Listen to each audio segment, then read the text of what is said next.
안녕하세요. 목소리 잘 들리죠? 제일 먼저 그러면 우리가 책으로 가시면 22페이지 가서 보시면은 레위기의 명칭과 내용이 있습니다. 여기는 뭐 여러분들이 크게 뭐 문제될 건 없는데요. 일단은 우리 현재 우리 한글 성경에 달려 있는 레위기라는 제목은 그 히브리어를 헬라어 성경으로 번역을 했고요. 이게 소위 별명이 70인경이라는 별명을 갖고 있습니다. 이거는 그 70장로들이 번역을 했다고 해서 이제 이런 갖고 있고요. 그 다음에 헬라어를 이제 따라간 라틴어 성경에서 이 제목을 레위기라는 제목을 따왔고 이게 이제 영어로 갔다가 우리 한글로 들어온 겁니다. 근데 이제 보통 레위기 주석들 보시면 시작할 때 이 레위기라는 제목이 별로 이 책의 제목으로 적절하지 않다 뭐 이런 내용이 많이 나와요. 왜 그러냐면 우리가 레위기라고만 딱 들으면 느낌에 레위 지파에 관한 책이다 이렇게 생각하기 쉬워요. 근데 사실 레위기는 생각보다 훨씬 더 다양한 내용을 갖고 있습니다. 이제 그런 면에서 이제 레위기가 레위기란 제목이 좀 이제 오해의 소지를 불러일으킨다 이런 말을 하고요. 그 다음에 이건 상식적으로 그냥 여러분이 알아만 두시면 되는데 히브리어로는 바이크라라는 제목이 달려 있습니다. 이거는 내용이 그리고 그가 외쳤다 이렇게 이제 돼 있는 뜻이고요. 요거는 뭐 다른 의미가 있는 게 아니고요. 레위기 책의 제일 첫 번째 단어가 바로 이 단어이기 때문입니다. 이 고대 이스라엘이나 또 고대 근동의 다른 지역에서는 책 제목을 정할 때 특별하게 현대 저자들이나 이런 사람들처럼 이 책 핵심은 뭘까 이런 고민해서 제목을 단 게 아니고요. 그냥 그 책에 나오는 제일 첫 번째 문장이나 첫 번째 단어를 사용한 경우가 있습니다. 그래서 바이크라라는 제목이 그렇게 정해진 것입니다. 뭐 이런 그 고대 전통을 따르는 이 현대에까지 남아 있는 유일한 경우는 제가 알기로는 그 교황의 칙령들 같은 경우입니다. 그래서 지금 로마 교황이 이제 뭘 발표하잖아요. 그러면 공식적으로 어떤 중요한 결정을 해서 발표를 하면 그때 제목은 그 교황의 칙령의 첫 번째 문장이 되어 있습니다. 그래서 이제 바로 그런 케이스라고 생각하시면 되겠습니다. 그래서 제목은 그렇고요. 그 다음에 이제 레위기에 같이 그 다음 페이지로 가셔서 23페이지 보시면은 제가 이 책을 쓰고 또 수업을 할 때 한 학생이 이제 논문을 제가 체크하다 보니까 그 학생이 이런 말을 써놨어요. 레위기를 읽다가 내 위기가 왔다. 이 말을 한 적이 있어요.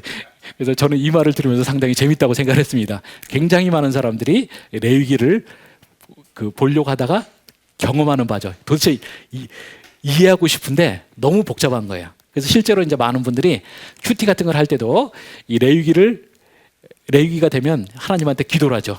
이 광야 같은 곳을 빨리 지나가게 해 주시옵소서 해서 빨리 매일 성경에 여기만 잘 끝나기를 막 바라는 경우가 많습니다. 저도 사실은 그랬었습니다. 제가 이제 오경 학자였지만 레위기는 제가 섣불리 손대기가 좀 부담스러웠어요. 특별히 학자다 보니까 더 그런 생각을 했던 것 같습니다. 왜냐하면 그 레위기학계의 이제 최고 명저가 한 3,000페이지 되는데 이 3,000페이지를 읽으면서 공부하려니까 너무 끔찍한 거예요. 그래서 제가 자꾸 이제 피하다가 제가 그래도 명색이 오경학자인데 자꾸 이렇게 피해 다닐 수는 없다 해가지고 제가 일부러 저를 몇 번에 걸쳐서 저를 이제 어떤 레위기와 관련된 글을 쓰도록 만들었습니다. 그래서 마감 날짜 이제 있는 그런 일들을 맡아갖고 자꾸 하면서 제가 레위기에 이제 빠져들기 시작했고요. 뭐 제대로 공부하고 났더니 이제 굉장히 그러니까 결과적으로는 저에게 가장 하나님 앞에서 제가 축복된 공부를 했다고 생각합니다. 이런 경험은 이제 많은 사람들에게서 볼 수가 있는데요. 20세기 중반에 미국의 유명한 강해 설교자로 버논 맥기라는 분이 있습니다. 아마 여러분이 맥기로 이렇게 책 찾아보시면 여러분도 아마 목회자들이 보시는 책들 중에 있습니다. 거기에서 이분이 제가 레위기를 준비하는 과정에 자료 찾다 보니까 이 버논 맥기가 이 라디오에서 했던 이 레위기 강해를 해놓은 녹음 테이프 있더라고요. 인터넷에서 구글 쳐보시면 이제 구하실 수 있는데요. 거기 제일 첫 번째 회를 보니까 이분이 말씀하기를 자기가 레위기를 이제 레위기에 대한 공부를 좀 하다 보니까 전부 다 레위기에 대해서 쓴 저서나 이런 걸 썼던 분들은 다들 하는 말이 레위기가 성경에서 가장 위대한 책이다 이렇게 말을 한다는 거예요. 그래서 이제 버논 맥기가 그냥 이거는 립서비스다 생각을 했다는 거죠. 실제로 학자들이 보면 자기가 쓴 책이 무조건 제일 중요한 책이라고 합니다. 그래서 민수기 할 때는 민수기가 제일 중요하다고 하다가 레위기 하면 이제 레위기가 제일 중요하다고 그러고 이제 이런 식으로 해서 하는 것처럼 이제 버논 맥기도 이제 그렇게 립서비스라고 생각을 했는데 자기가 진짜 공부를 해보고 나서는 이 말이 진짜구나 생각을 했다는 것이죠. 그래서 레위기가 정말로 얻을 게 참 많은 책이라고 생각했다고 합니다. 저도 이제 이런 경험이 있었고요. 제가 레위기를 공부하고 나서 또 이제 이렇게 책까지 쓰고 나서 제가 예전에 썼던 글들 보면 창피할 때가 많아요. 왜냐하면 아무래도 제가 이제 오경학자다 보니까 이제 출애굽기도 쓰고 했는데 이런 책에서 제가 제사와 관련돼서 이제 썼던 표현들이나 이런 게 틀린 게 많더라고요. 근데 제가 레위기를 진짜 공부해 보기 전에는 틀린 줄 몰라서요. 그냥 상식적으로 다 그렇게 된다고 생각을 했는데 이제 공부해 보고 나서 그게 보이더라고요. 그래서 저는 지금도 제가 썼던 출애굽기 산책 이런 책 보면 막 읽다가 보면 저는 얼굴이 혼자서 막 울그락불그락해질 때가 많습니다. 왜냐하면 내가 이거 빨리 고쳐야 되는데 막 이런 생각이 들어요. 남들이 이거 틀린 거라면 어떡하나 그런 생각이 들 때가 많습니다. 이제 제가 그 중에 몇 가지는 제가 나중에 여러분들에게 이제 설명을 하겠는데요. 어떤 부분이 그럴까 이제 하시는 것 같아서 제가 그냥 하나 샘플만 보여드리면요. 우리 개역개정 성경 있잖아요. 개역개정 성경 보시면 말이 안 되는 대목이 의외로 많습니다. 우리가 그 출애굽기 12장 5절 본문에 보시면 이게 이제 유월절 식사로 쓰이는 이제 음식에 대한 이야기예요. 근데 이렇게 되어 있습니다. 출애굽기 12장 5절 보시면은 너희 어린 양은 흠없고 일련된 수컷으로 하되 양이나 염소 중에서 취하고라고 되어 있어요. 여기서 보시면 이제 뼈대만 남겨보면 어떻습니까? 너희의 유월절 식사로 어린 양을 잡아야 되는데 어린 양이 어디서 선택할 수 있다고 되어 있습니까? 양과 염소 중에. 이게 말이 안 되죠. 어린 양이면 어린 양이어야 되는데 거기 염소가 갑자기 왜 튀어나왔을까요? 아마 그래서 이제 이런 부분이 그 개역 성경을 이 개역 성경이 이제 옛날에 킹 제임스 버전을 따라갖고 이제 번역을 한 게 된 건데 이 번역하신 분들이 이런 문제가 있는지도 거의 인식을 못 하셨을 거예요. 저도 제가 출애굽기 책까지 썼지만 그리고 유월절 설교에 대해서 제가 글도 썼던 사람입니다. 근데 이게 틀린 줄 레위기 책 쓰기 전에는 몰랐어요. 그리고 아마 이게 문제가 있다는 것은 진짜로 레위기를 공부하지 않은 학자들은 구약학자마저도 모르는 사람이 제가 생각할 때는 거의 90%는 이런 문제가 있는지도 잘 모를 겁니다. 여러분은 제 수업을 들으시는 사람들만 알아요. 이번 기말고사가 요거였습니다. 이 문제를 어떻게 해결할 것이냐 제가 냈었고요. 하여튼 이런 식으로 그 예전에는 저도 이제 이런 문제가 있다는 것을 인식을 못 하고 있다가 이제 레위기를 공부해 보니까 정말 내가 잘못 알고 있구나 이런 걸 참 많이 제가 깨달았습니다. 제가 여러분들에게 우리 수업을 통해서 이제 이런 것들 고쳐나가면서 하겠고요. 뭐 어떤 거는 이제 이런 것이 어떤 거는 이제 학자들만 알면 되는 것이 있고 어떤 부분은 이제 우리들이 평신도들도 잘 아시면 분명히 도움되는 부분들도 있습니다. 제가 이런 것들을 시간 내에 적절하게 이제 설명하도록 하겠고요. 자, 그 다음에 이제 우리가 그 볼 사항은 23페이지 아래쪽인데 그 레위기를 사람들이 잘 이제 그러니까 기독교인들에게는 인기 있는 책은 절대 아니에요. 그 왜 그러냐 할 때 몇 가지를 해놨는데요. 제일 첫 번째 보시면 이 레위기의 여러 가지 제사들과 그 상징들이 그것을 이해하는 데 굉장히 시간이 들어요. 그런데 그렇게 노력을 했는데 결과적으로 그럼 내가 이것을 어떻게 내 삶에 적용할 것이냐, 기독교인으로서 어떻게 내가 이것이 나에게 의미 있게 다가올 것이냐 하면 별로 얻는 게 없다는 것입니다. 이제 많은 사람들이 그렇게 느끼는 거고요. 또 하나 두 번째는 레위기의 내용이 결국은 구약의 한참 전의 이야기잖아요. 예수님 오시기 전의 이야기. 그리고 예수님이 결국은 다 이기셨다고, 다 그냥 모든 걸 다 이뤘다고 하시죠. 그리고 우리는 기독교는 결국 은혜의 시대에 살아요. 그럼 은혜의 시대에 사는 우리가 구약의 제물을 바칠 때 어떤 제물을 굉장히 디테일한 걸 따져가면서 하는 그것을 굳이 알 필요가 있느냐 이런 생각을 많이 해요.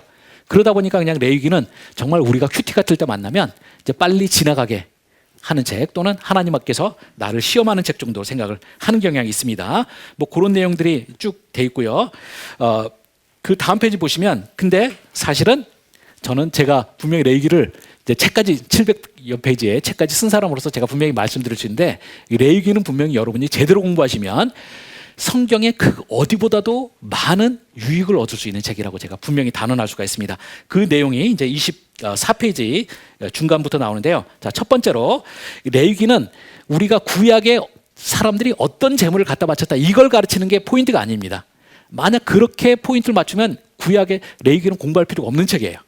근데 사실은 레위기가 진짜 중요한 건 뭐냐면 첫 번째 그 제가 밑줄 친 부분 읽어보면 이 레위기는 옛 이스라엘이 어떤 성품을 가진 존재인지를 드러내주고 있는 것이고요. 또 그와 더불어 그런 성품을 가진 우리를 상대하는 하나님은 또 어떤 분이신지를 가르치는 책입니다.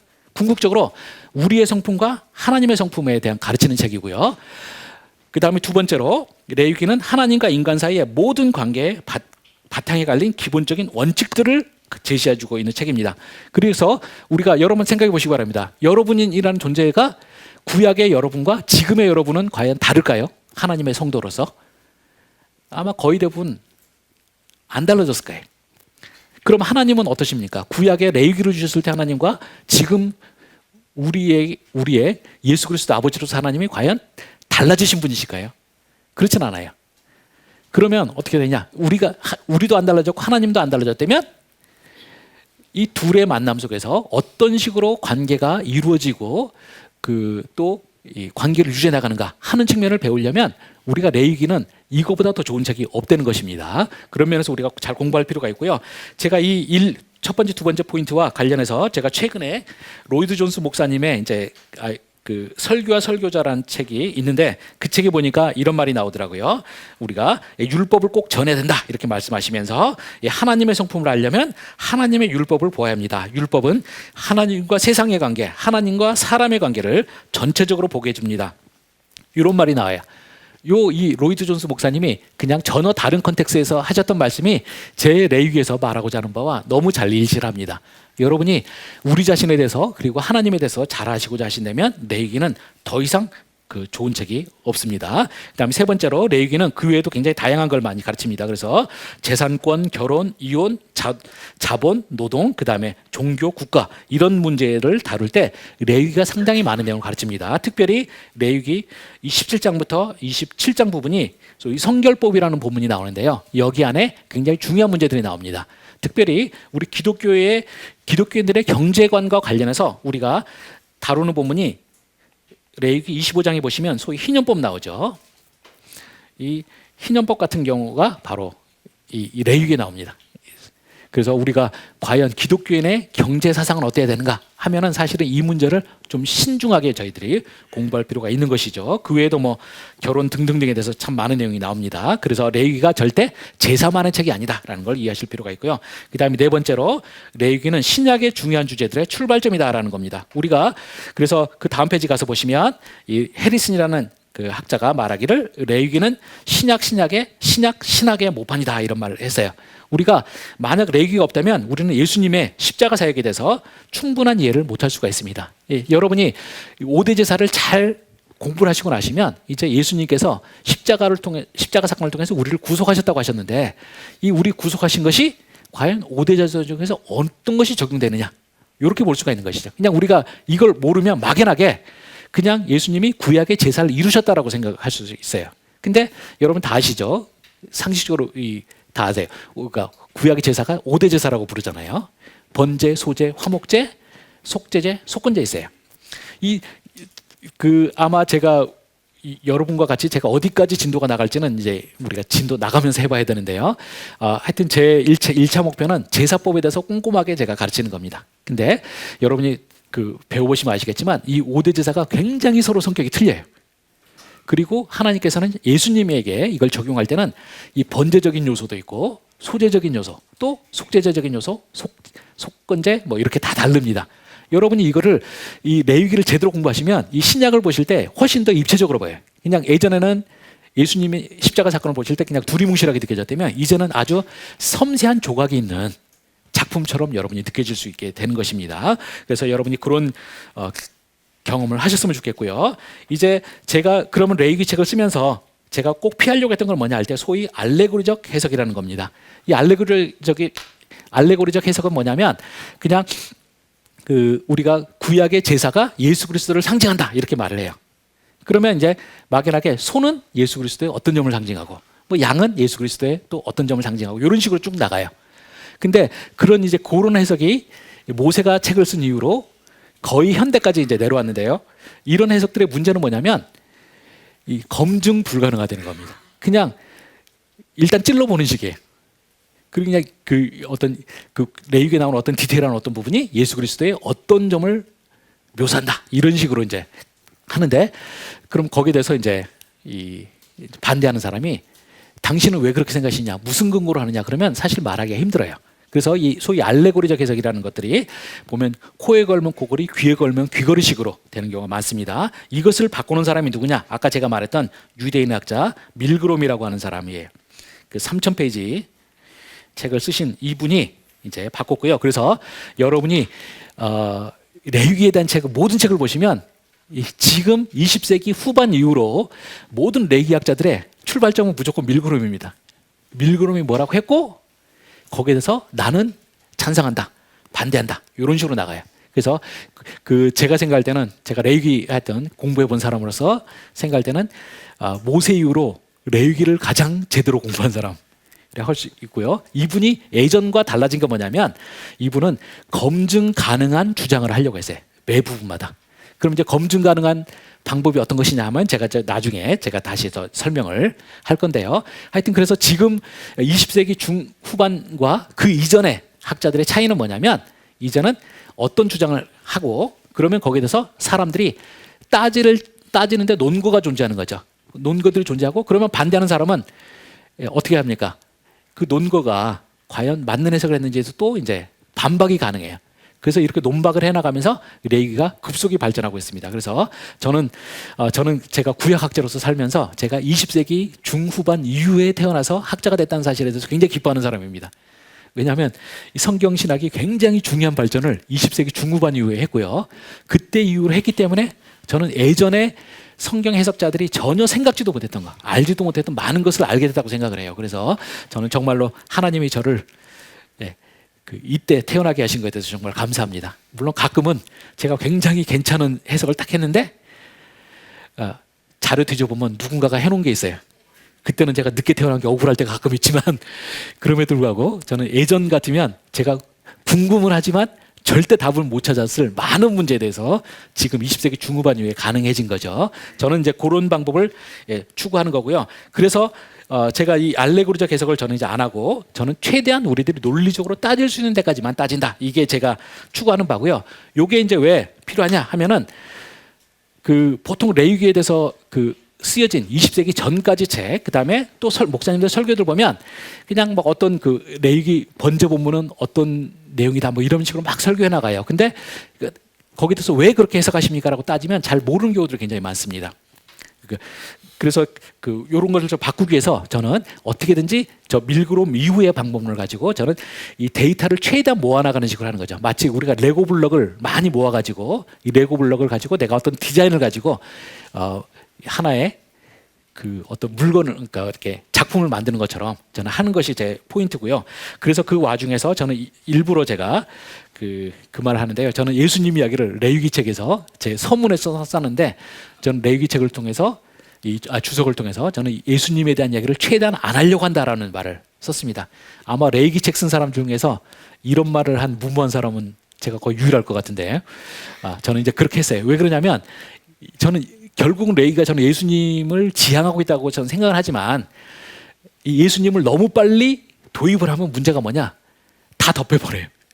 예수님이라는 밝은 빛 속에 그 우리가 디테일한 부분, 레위기가 말할 수 있는 많은 부분이 덮여버립니다. 마치 우리가 사진 찍을 때 여러분 혹시 사진 공부해 보시면 아실 겁니다. 조명이 너무 세면은 그 사람의 그 어떤 사물의 디테일한 부분이 다 날아가죠. 그래서 우리가 연예인들이 뽀샤시한 사진을 찍는 이유가 바로 그거예요. 조명 세게 갖고 확 하면은 얼굴이 하얘 보이고 거기에 자기 얼굴의 못생긴 부분 다 사라집니다.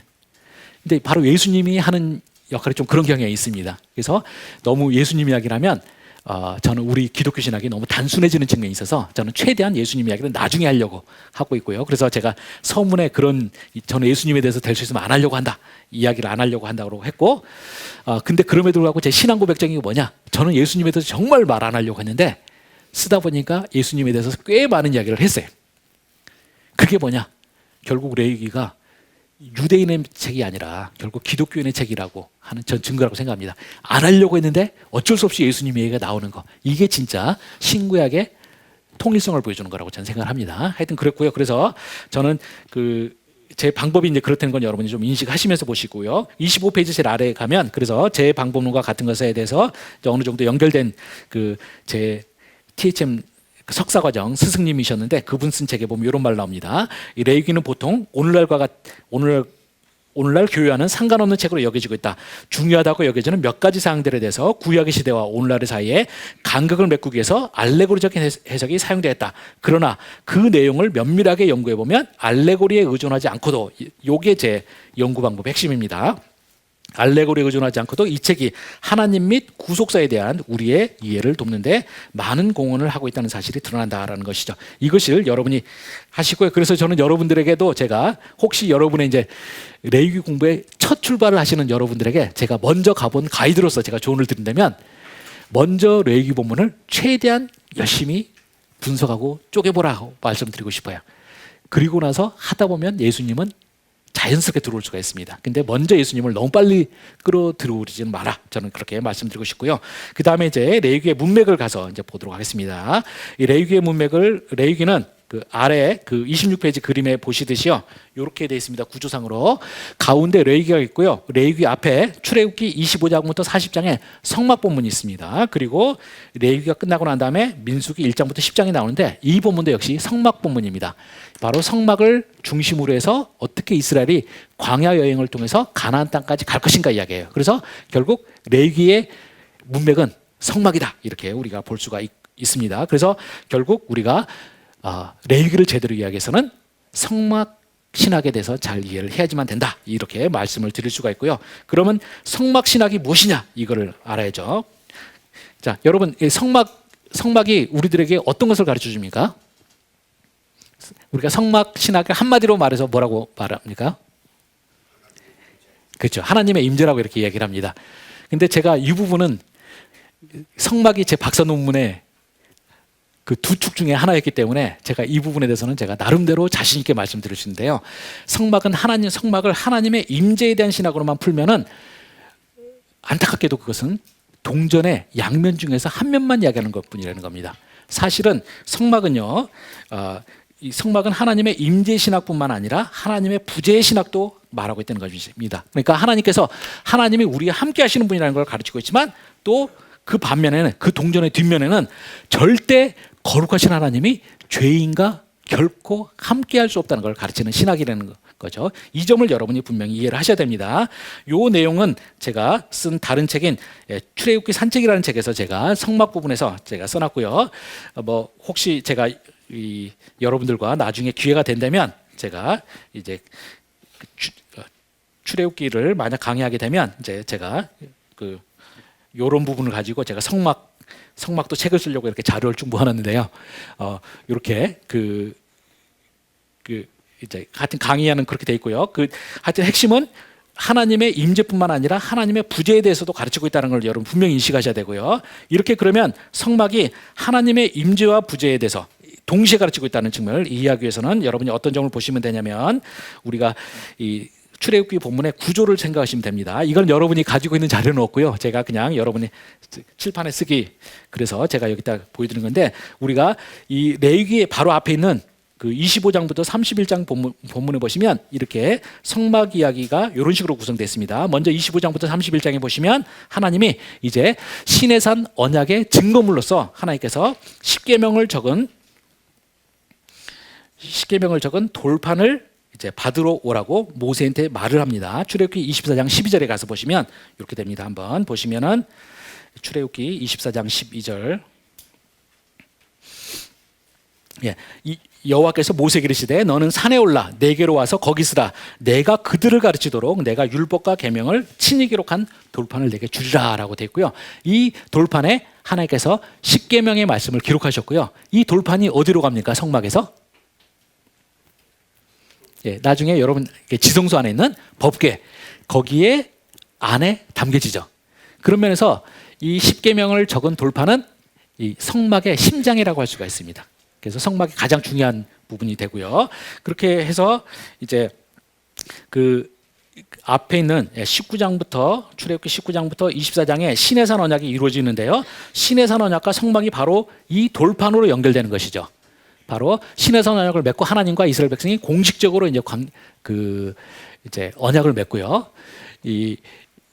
그 언약을 맺은 이제 증거물인 가장 핵심 부분이 이제 바로 이 돌판을 이제 성막의 심장과 같은 그 지성소 안에 있는 그 법궤의 안에다 담게 되는 것입니다. 그래서 이제 성막과 그 신의 산 언약이 연결됩니다. 참고적으로 제가 그 출애굽기 강의를 우리가 이제 레위기를 먼저 하게 됐는데 그 출애굽기를 강의하면 저는 이제 출애굽기를 어떤 식으로 이해를 하라고 말하냐면 저는 이제 출애굽기를 로맨스 이야기로 읽는 것이 좋다 이런 말을 많이 합니다. 그래서 출애굽기 이제 본문에 보시면 출애굽기가 이렇게 크게 한 5부분 되어 있는데요. 서론 빼고 나면 1장부터 15장까지 출애굽이 있고요. 그 다음에 광야 방랑이 있고 신의 산 언약이 있고 성막 건설이 이렇게 되어 있습니다. 크게 4부분으로 나뉘는데요. 요 부분을 이제 어떻게 이해하는 것이 가장 좋으냐 할 때 이 남녀의 사랑 이야기로 읽으면 제일 좋다라고 합니다. 이거는 제가 생각한 건 아니고요. 유대교 랍비들이 전통적으로 출애굽기를 가르칠 때 썼던 하나의 비유적인 설명이었어요. 근데 제가 저 유대인들이 그 사랑 이야기로 출애굽기를 푸는 그 아이디어를 가지고 제가 한 20년 동안 제가 강의하면서 맨날 써봤는데 그러면서 계속 생각을 해보니까 너무너무 잘 맞아요. 출애굽기 아주 디테일한 부분까지 결국 사랑 이야기로 풀면 출애굽기는 다 풀립니다. 그래서 제가 이거를 먼저 서베이를 간단하게 해드리면 출애굽기 1장부터 15장까지 내용은 뭐냐? 이제 그 로맨스의 시작 부분이에요. 여러분이 이 사랑 이야기, 로맨스 이야기 보통 시작할 때 어떻게 시작됩니까? 그 아리따운 여인 이스라엘이 밤길을 혼자 걷다가 깡패 바로를 만나는 거예요. 그래서 이 깡패 바로에서 아주 큰 곤욕을 치를 뻔한 상황이 생겨요. 그런 상황이 되면 어떤 일이 벌어집니까? 백마탄 왕자님 같은 멋있는 남자가 나타나서 깡패를 패고 여자를 구해내잖아요. 바로 여기서 멋있는 남자 역할이 누구냐? 하나님입니다. 하나님께서 깡패 바로를 뒤지게 패고 이스라엘을 구해냈어요. 그래서 로맨스의 시작이 그렇게 되는 겁니다. 그래서 이게 되고요. 그렇게 돼서 로맨스가 시작이 되고 나면 그 다음에 어떤 기간을 갖습니까, 여러분? 처음 하고 나서 그 다음에 연애 기간을 갖죠. 광야 이야기는 뭐냐? 바로 연애 기간이라고 할 수가 있습니다. 그래서 이게 이제 첫 만남, 그 다음에 여기가 광야 방랑기는 연애 기간이에요. 그럼 제가 연애 기간 할 때 그럼 연애 기간 동안에 가장 중요한 일이 뭘까요, 여러분? 여러분이 해야 되는 가장 중요한 일. 진지한 관계다 그러면 제일 중요한 일. 뭐 밥 먹고 이런 거 말고 진짜 중요한 거 뭡니까? 이 사람이 정말 내 평생을 함께할 사람인지 알아봐야 돼요. 그래서 이 광야 이야기에서 제일 중요한 단어가 뭐냐면 시험이란 단어예요. 테스트랍니다. 그래서 이 출애굽기 보시면요, 광야 방랑기 동안 이스라엘 백성들도 하나님을 시험하고요, 하나님도 이스라엘 백성들을 시험합니다. 그래서 이 시험이란 단어가 총 5번 나오는데 양쪽 다 서로를 테스트를 해요. 그렇게 돼서 연애 기간 동안 이제 상대방을 막 테스트했는데 오케이, 이 정도면 내 평생을 함께할 만하다 하면 그 다음에 뭘 합니까? 결혼하죠. 결혼이 신의 산 언약이에요. 그래서 신의 산 언약을 한마디로 말하면 이제 결혼식의 비유로 푸시면은 아주 디테일한 부분까지 잘 됩니다. 그럼 아까 말했던 돌파는 뭐겠습니까? 결혼 서약서 내지는 결혼 증명서 같은 겁니다. 바로 그 결혼 증명서는 이 결혼할 때는 뭐예요? 거기에는 그 주례가 그런 거 하잖아요.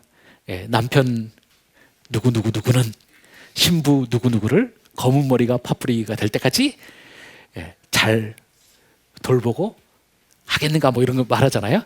어떤 이제 이야기를 쭉 해요. 그때 네라고 대답하고 그 네라는 대답했던 서약만 잘 지키면 우리가 다 행복할 텐데 그 서약대로 안 사는 사람들이 대부분이죠. 그러면서 나중에는 내가 왜 이 왼수를 만나가지고 뭐 이런 식으로 가게 되는데 원래 결혼 서약서만 잘 지키면 우리는 행복할 수가 있습니다. 하여튼 그래서 이렇게 결혼식이 이제 신의 산 언약이에요. 자, 그렇게 되면 결혼식 하고 나면 뭘 합니까?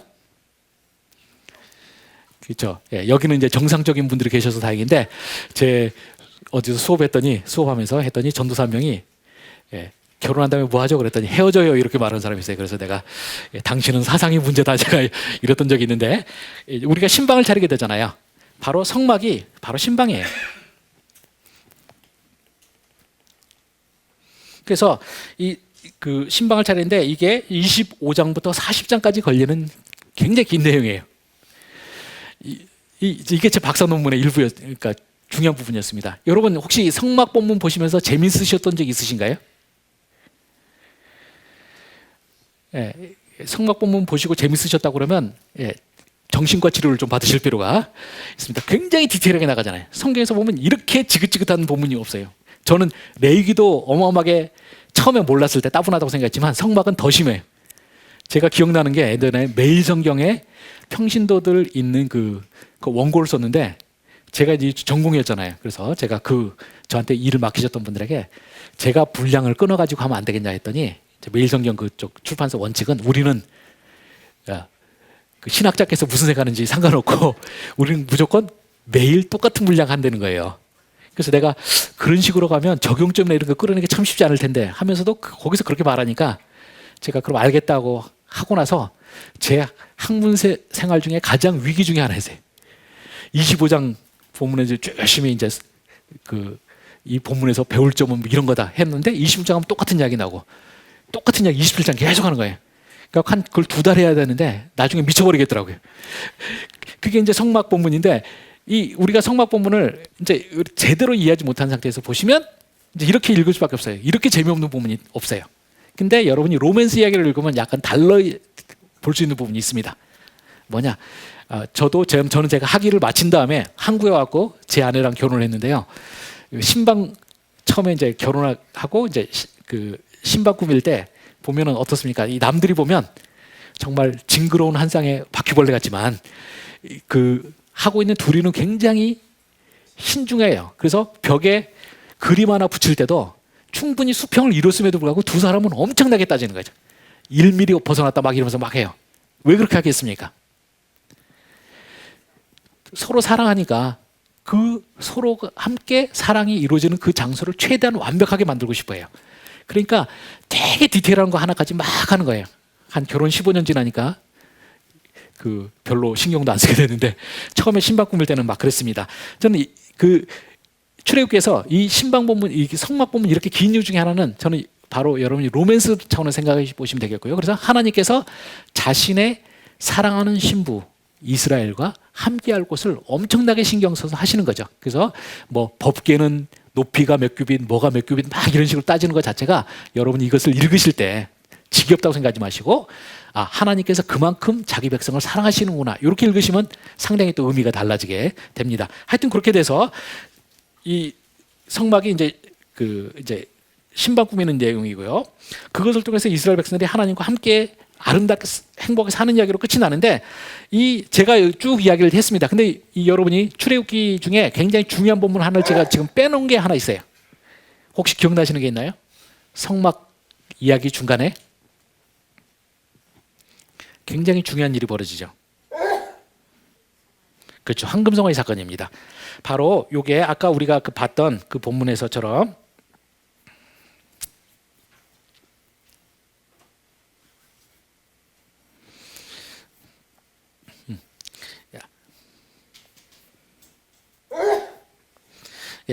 아까 봤던 본문에 보시면요, 이 성막 이야기는 아름답게 목가적인 이야기로 로맨스가 아름답게 끝나는 이야기로 마무리되는 게 아니에요, 사실요. 우리가 보시면 25장부터 31장에서 하나님께서 이제 신의 선약 맺으신 다음에 이제 자신의 신부 이스라엘과 함께하기 위해서 그 인테리어 업자 모세를 불러가지고 모세랑 40일 동안 밤낮으로 어떻게 내 신부를 잘 이렇게 데려올 수 있을까? 그리고 함께 할 수 있을까? 이걸 막 이야기하느라고 되는데 40일 걸려서 이걸 하시잖아요. 근데 그 사이에 무슨 일이 벌어집니까? 32장부터 34장에 가면 황금송아지 사건이 벌어져요. 이 황금송아지 사건은 한마디로 말하면 뭐냐면 간음 사건이라고 생각하시면 돼요. 근데 간음 사건도 어떤 식이냐 하면은 제가 오늘은 레위기시라 제가 더 깊게 들어가기 힘든데 이 간음 사건인데 신의 산 언약을 흉내내는 사건이에요.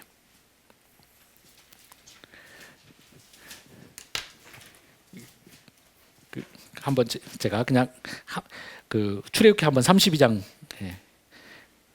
가보시면 이렇습니다. 여기서 보시면 이제 황금 송아지를 만든 다음에 32장 4절에 가서 보시면 이스라엘 백성들이 그러니까 이 황금 송아지를 만든 다음에 이스라엘이 4절에 보면 4절 중간에 보시면 이렇게 말합니다. 그들이 말할 때 이스라엘아 이는 너희를 애굽 땅에서 인도하여낸 너희의 신이로다라고 말합니다. 혹시 여러분 이는 너희를 애굽 땅에서 인도하여낸 너희의 신이로다라는 말이 어디서 나오는지 아십니까? 출애굽기 다른 부분에. 예. 지금 답이 아까 나오셨는데 20장 2절에 보면 나와요. 20장 2절에 가서 보시면요. 이렇게 되어 있습니다. 20장 2절을 가서 보시면 이 시내산 언약의 제일 첫 번째 그러니까 하나님과 이스라엘 백성의 결혼 사역의 제일 중요한 게 십계명인데 십계명의 시작 부분의 말씀에 보면 이렇습니다. 20장 2절 보시면 나는 너를 애굽 땅 종되었던 집에서 인도하여낸 내 하나님 여호와니라라고 말했어요. 하나님께서 바로 이 출애굽의 근거에서 내가 너와 관계를 맺는다는 거죠. 그래서 나는 너를 애굽에서 인도하여 너희 신이로다라고 말했는데 이스라엘 백성들이 황금 송아지 사건을 저지르면서 바로 자신의 앞에 있는 송아지한테 바로 뭐냐? 바로 송아지가 바로 우리를 출애굽시킨 하나님이다라고 말하는 겁니다. 그래서 시내산 언약할 때 결혼 서약하면서 하나님과 신랑 하나님이 말씀하셨던 그 문구를 그대로 따와가지고 신부인 이스라엘이 황금송아지한테 말하고 있는 겁니다. 그러니까 바로 이게 이제 황금송아지 사건이 시내산 언약 이후의 첫 번째 사건이거든요. 굉장히 중요한 건데요. 그러니까 다른 말로 하면 로맨스 이야기로 말하자면 하나님과 결혼식을 막 치르고 난 신부 이스라엘이 그 신랑은 지금 인테리어업자랑 한참 신방 꾸미고 있는 중에 신부인 이스라엘이 다시 한번 결혼식을 치르는 거예요. 그러면서 하나님을 뭐라고 하느냐? 바로 네가 나의 진짜 신랑이다 이렇게 말하는 거죠. 요게 황금송아지 사건의 본질이에요. 요게 제 성막과 황금송아지 관계가 제 박사 논문의 이제 주제인데 그렇게 되고요. 그 다음에 또 32장 5절 6절에 가서 보시면 이렇게 되어 있습니다. 보시면 아론이 보고 그 앞에 제단을 쌓고 이에 아론이 공포하여 이르되 내일은 여호와의 절일이니라 하니 이튿날에 그들이 일찍 일어나 번제를 드리며 화목제를 드리고 백성이 앉아서 먹고 마시며 일어나서 뛰놀더라라고 해서 32장 5절 6절 하고 있는데요. 요 본문이 어디 나오느냐? 24장에 나옵니다. 24장이 어디냐? 바로 시내산 언약 체결식이에요. 결혼식 피로연 같은 걸 하는 그 장면을 그대로 따온 겁니다. 여기서 중요한 표현이 6절에 일찍이 일어났다는 단어, 그 다음에 번제와 화목제를 드렸다는 거, 그 다음에 앉아서 먹고 마신 거. 요게 보시면 24장에 그대로 나옵니다. 출애굽기 24장 가서 보시면 24장 그러니까 24장 4절에 보시면 이렇게 돼 있죠. 모세가 여호와의 모든 말씀을 기록하고 이른 아침에 일어나 이렇게 돼 있죠.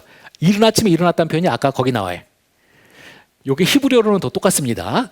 이렇게 되어 있고요. 그 다음에 5절에 보시면 이스라엘 자손의 청년들 보내어 여호와께 소로 번제와 화목제를 드리게 하고 이렇게 나와요. 번제와 화목제 드리는 내용 나오고요. 그 다음에 이제 그 11절로 가서 보시면 하나님이 이스라엘 자손들의 존귀한 자들에게 손을 대지 아니하셨고 그들은 하나님을 뵙고 먹고 마셨더라라고 나옵니다. 그래서 지금 여기 32장 5절 6절에 나오는 이 황금송아지 사건에서는 뭐냐? 이 영적 간음 사건이고요. 영적 간음 사건의 핵심 뭐냐? 이 하나님과 이스라엘 백성이 시내산 언약했던 그 언약식을 다시 한번 고스란히 다시 한번 치르는 거예요. 그래서 우리가 이게 여러분이 만약 신랑이라고 해보세요. 만약 자기가 결혼을 했는데 신랑이나 또 신부라고 했는데 자기 배우자가 자기랑 결혼식 하자마자 직후에 누군가랑 간음을 저지르는데 간음 저지르면서 그 사람과 다시 한번 자신이 자기의 신부 또는 신랑과 했던 그 결혼식을 똑같은 결혼식을 그 결혼식 직후에 다시 한다고 해보세요. 여러분 어떠시겠습니까? 아마 그걸 보시고 참을 수 있는 사람이라면 이상한 사람이겠죠. 하나님은 엄청나게 분노하시는 거예요. 여러분이 하나님께서 왜 이렇게 분노하시는지 이해하셔야 되고요. 바로 이 성격이 이렇다 보니까 랍비들이 황금송아지 사건을 가지고 뭐라고 불렀느냐? 아담과 하와 이후에 가장 심각한 범죄라고 말을 해요. 그래서 정말 심각하고요. 그럼 여러분이 이제 이제 요거는 사이드지만 궁금해하실까봐 오늘 집에 가셔가지고 이 질문을 못한 것을 한 매치하실까봐 제가 미리 말씀드리면, 여러분 이렇게 아담과 하와 이후에 가장 큰 죄라고 생각하는데, 여러분 황금송아지 사건에 대해서 혹시 심각하게 생각해 보신 적 있으신가요? 많은 분들이 그냥 하나의 해프닝 정도 생각 많이 하세요. 이게 제 박사 논문이, 제가 박사 논문 썼기 때문에 이 부분을 자신 있게 말씀드릴 수 있는데요. 그 이유는 뭐냐면, 이 죄가 심각하지 않아서 여러분이 잘 기억 못 하시는 것이 아니라, 하나님께서 허락하신 탁월한 중보자 모세가 이 엄청난 사건을 하나님 앞에 중보기도를 통해서 완전히 회복시켰기 때문이에요. 이 얘기는 우리 레위기책 좀 이따 또 나오는데요.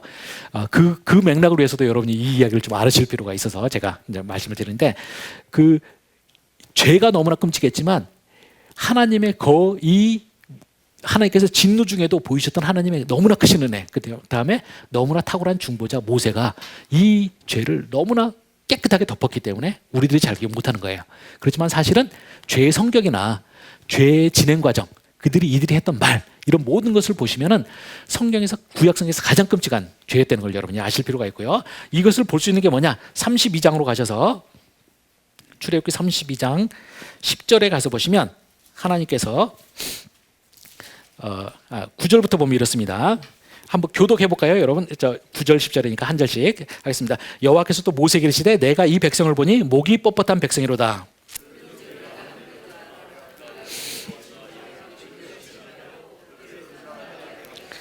여기서 하나님께서 이 자신과 결혼을 했던 이스라엘이 황금송아지라는 우상, 다른 신랑을 찾아가서 한 것에 대해서 이제 너희는 목이 뻣뻣한 백성이다라고 말합니다. 여기서 목이 뻣뻣하다는 이미지는 고대 시대에 이제 황소가 밭가는 황소의 이미지에서 나오는데요. 우리가 황소를 이제 하면은 그 멍에를 걸잖아요. 멍에를 걸고 이 멍에를 가지고 우리가 이 소의 목을 틀어요. 틀면은 그 농부가 조종하는 대로 소는 그 자신의 머리가 향한 대로 가도록 되어 있습니다. 그래서 착한 소는 주인이 목을 돌리면은 거기 맞춰서 움직여요. 근데 이 말 안 듣는 소는 어떻습니까? 주인이 막 당기려고 해도 그 소에 얼마나 소 목이 굵습니까? 버티면서 목을 안 돌리는 거죠. 그래서 하나님의 말을 안 듣는다 할 때 이제 바로 이 황금송아지 사건에 기초해 갖고 하나님이 목이 뻣뻣한 백성이라는 말씀을 이제 많이 하십니다. 선지서 같은 데서도 다 이 표현이 자주 나오는데 출발점이 바로 여기고요. 그렇게 돼서 이제 너희들은 도저히 나한테 말을 안 듣고 오만한 백성이다 이렇게 말씀하시면서 이제 10절에 그런즉 나대로 하라, 내가 하는 대로 두라, 내가 그들에게 진노하여 그들을 진멸하고 그 다음에 너를 어떻게 말합니까? 큰 나라가 되게 하겠다라는 겁니다. 여기서 큰 나라가 되게 하겠다라는 표현이 어디가 떠오르십니까, 여러분? 네, 그렇죠. 창세기죠. 하나님께서 아브라함 부르시고 아브라함한테 주셨던 큰 약속, 중요한 약속 중에 하나가 바로 너로 큰 나라가 되게 하리라예요. 이 말은 뭐냐? 하나님께서 이 말을 지금 모세한테 한 거예요. 이 말은 뭐냐면 하나님께서 그동안 아브라함의 후손을 통해서 당신의 구속사를 이끌어 오셨어요. 근데 이스라엘이 이 하나님과 정식으로 결혼을 한 이스라엘이 이 하나님의 결혼식을 완전히 조롱을 하고 이제 다른 이방 신에게로 가겠다고 하니까 하나님 어떻게 하시느냐? 이 큰 나라가 되겠다는 말은 뭐냐면 그동안 해왔던 구속사를 접고 모세 너를 새로운 믿음의 조상으로 세워서 다시 구속사를 새로 써나가겠다가 하는 겁니다. 그러니까 아담과 하와 이후로 가장 큰 사건이에요. 이렇게 되고요. 제가 이제 이게 제 박사 논문인데 이 대목을 보면서 제가 안타까움을 금할 수가 없었어요. 왜냐? 이때 모세가 하나님의 이 백성 다 죽여버리고 너를 새로운 아브라함으로 세워서 큰 나라가 되게 하리라라고 했을 때 이 하나님의 제안을 모세가 받아들였더라면 얼마나 좋았을까 생각했습니다. 만약 그렇게 됐으면 우리 성경이 66권이 아니라 64권 하고 9장 되면 우리 큐티할 것도 줄어들고 굉장히 좋았을 텐데 안타깝게도 이 모세가 이 하나님의 이 어마어마한 제안을 거부합니다. 그러면서 우리의 성경이 66권으로 남아있고 아브라함이 여전히 우리의 믿음의 조상으로 된 거죠. 그래서 굉장히 큰 사건이라는 거죠. 여러분 이걸 이해하셔야 되고요. 그렇게 돼서 했는데 하여튼 여기서 이제 보여주는 게 뭐냐? 우리 책으로 다시 이제 돌아오셔가지고 이 사건이 성막 이야기 사이에 황금송아지 이야기가 껴있고요. 그래서 우리가 이 성막이 건설되는 건 뭐냐면 이 황금송아지 이야기가 완전히 모세의 중보기도와 하나님의 은혜를 통해서 이 문제가 해결되고 나서야 다시 성막 건설이 이루어집니다. 만약에 황금송아지 사건이 해결되지 않았더라면 성막 건설도 없었을 거예요. 예. 그래서 결과적으로 어떻게 되느냐, 이 이야기는 마치 햄버거 같이 되어 있는 거죠. 이렇게 햄버거 사이에, 햄버거 빵 사이에 황금송아지 이야기가 껴있는 것처럼 되어 있습니다. 예. 그러면 도대체 요게 이제 소위 그 성경에 여러 군데 나오는데요. 이게 소위 샌드위치 기법이라고 하는 그 거예요. 마가복음서 같은 데 가서 보시면 그 야이로의 딸 이야기 사이에 혈류병 걸린 여인 이야기 껴 있는 경우 있죠. 요런 이야기 비슷합니다. 그래서 이 야이로의 딸 이야기가 있고 그 사이에 혈류병 걸린 여인 이야기가 껴 있어요. 그래서 마치 샌드위치 모양이다 해서 샌드위치 기법이라고 부르는데, 이 성막 이야기에서도 이렇게 샌드위치 기법으로 되어 있습니다. 그러면 이 샌드위치 기법을 한 건 뭐냐? 이 두 이야기가 서로 하나의 맞물리는 주제를 갖기 때문에 이렇게 돼요. 그래서 야이로의 딸 이야기에서도 보시면 야이로의 딸이 몇 살인지 아시나요? 12살이에요. 혈류병 걸린 여인이 12년 동안 아팠어요. 그래서 이런 식으로 연결고리가 있습니다. 성막과 황금송아지도 이런 연결고리가 있고요. 그것을 통해서 결국 합쳐서 하나의 메시지가 주어지는 거예요. 그럼 하나의 메시지가 뭐냐 할 때, 그것은 아까 말한 것처럼 성막 신학의 성막이 가진 두 가지 메시지를 다 보여주는 거죠. 그래서 하나는 뭐냐, 하나님의 임재, 성막은 표면적으로는 하나님의 임재 신학입니다. 출애굽기 25장 8절에 보시면 내가 거할 성소를 너희 중에 지으라라고 성막 신학이 말해요. 분명히 하나님은 우리랑 임마누엘 하시고 싶어 하시는 하나님입니다. 그런데 어떻게 되냐, 그 하나님의 임재를 누리려면 어떻게 되느냐, 우리가 충분히 거룩해야 돼요. 근데 우리가 성막 사건에서 보여주듯이, 아니 황금송아지 사건에서 보여주듯이 이스라엘이 하나님 앞에 죄를 짓고 거룩을 상실하면 어떻게 되느냐, 우리는 이 거룩하신 하나님과 함께 할 수가 없습니다. 그래서 하나님의 진멸만이 우리의 운명이에요. 그렇게 돼서 성막 신학은 이 성막 이야기, 성막이 처음에 주어지는 바로 그때 하나님께서는 바로 이 사건을 안에다 기록하심으로써 어떻게 되냐, 하나님의 임재는 거저 주어지는 것이 아니라는 겁니다.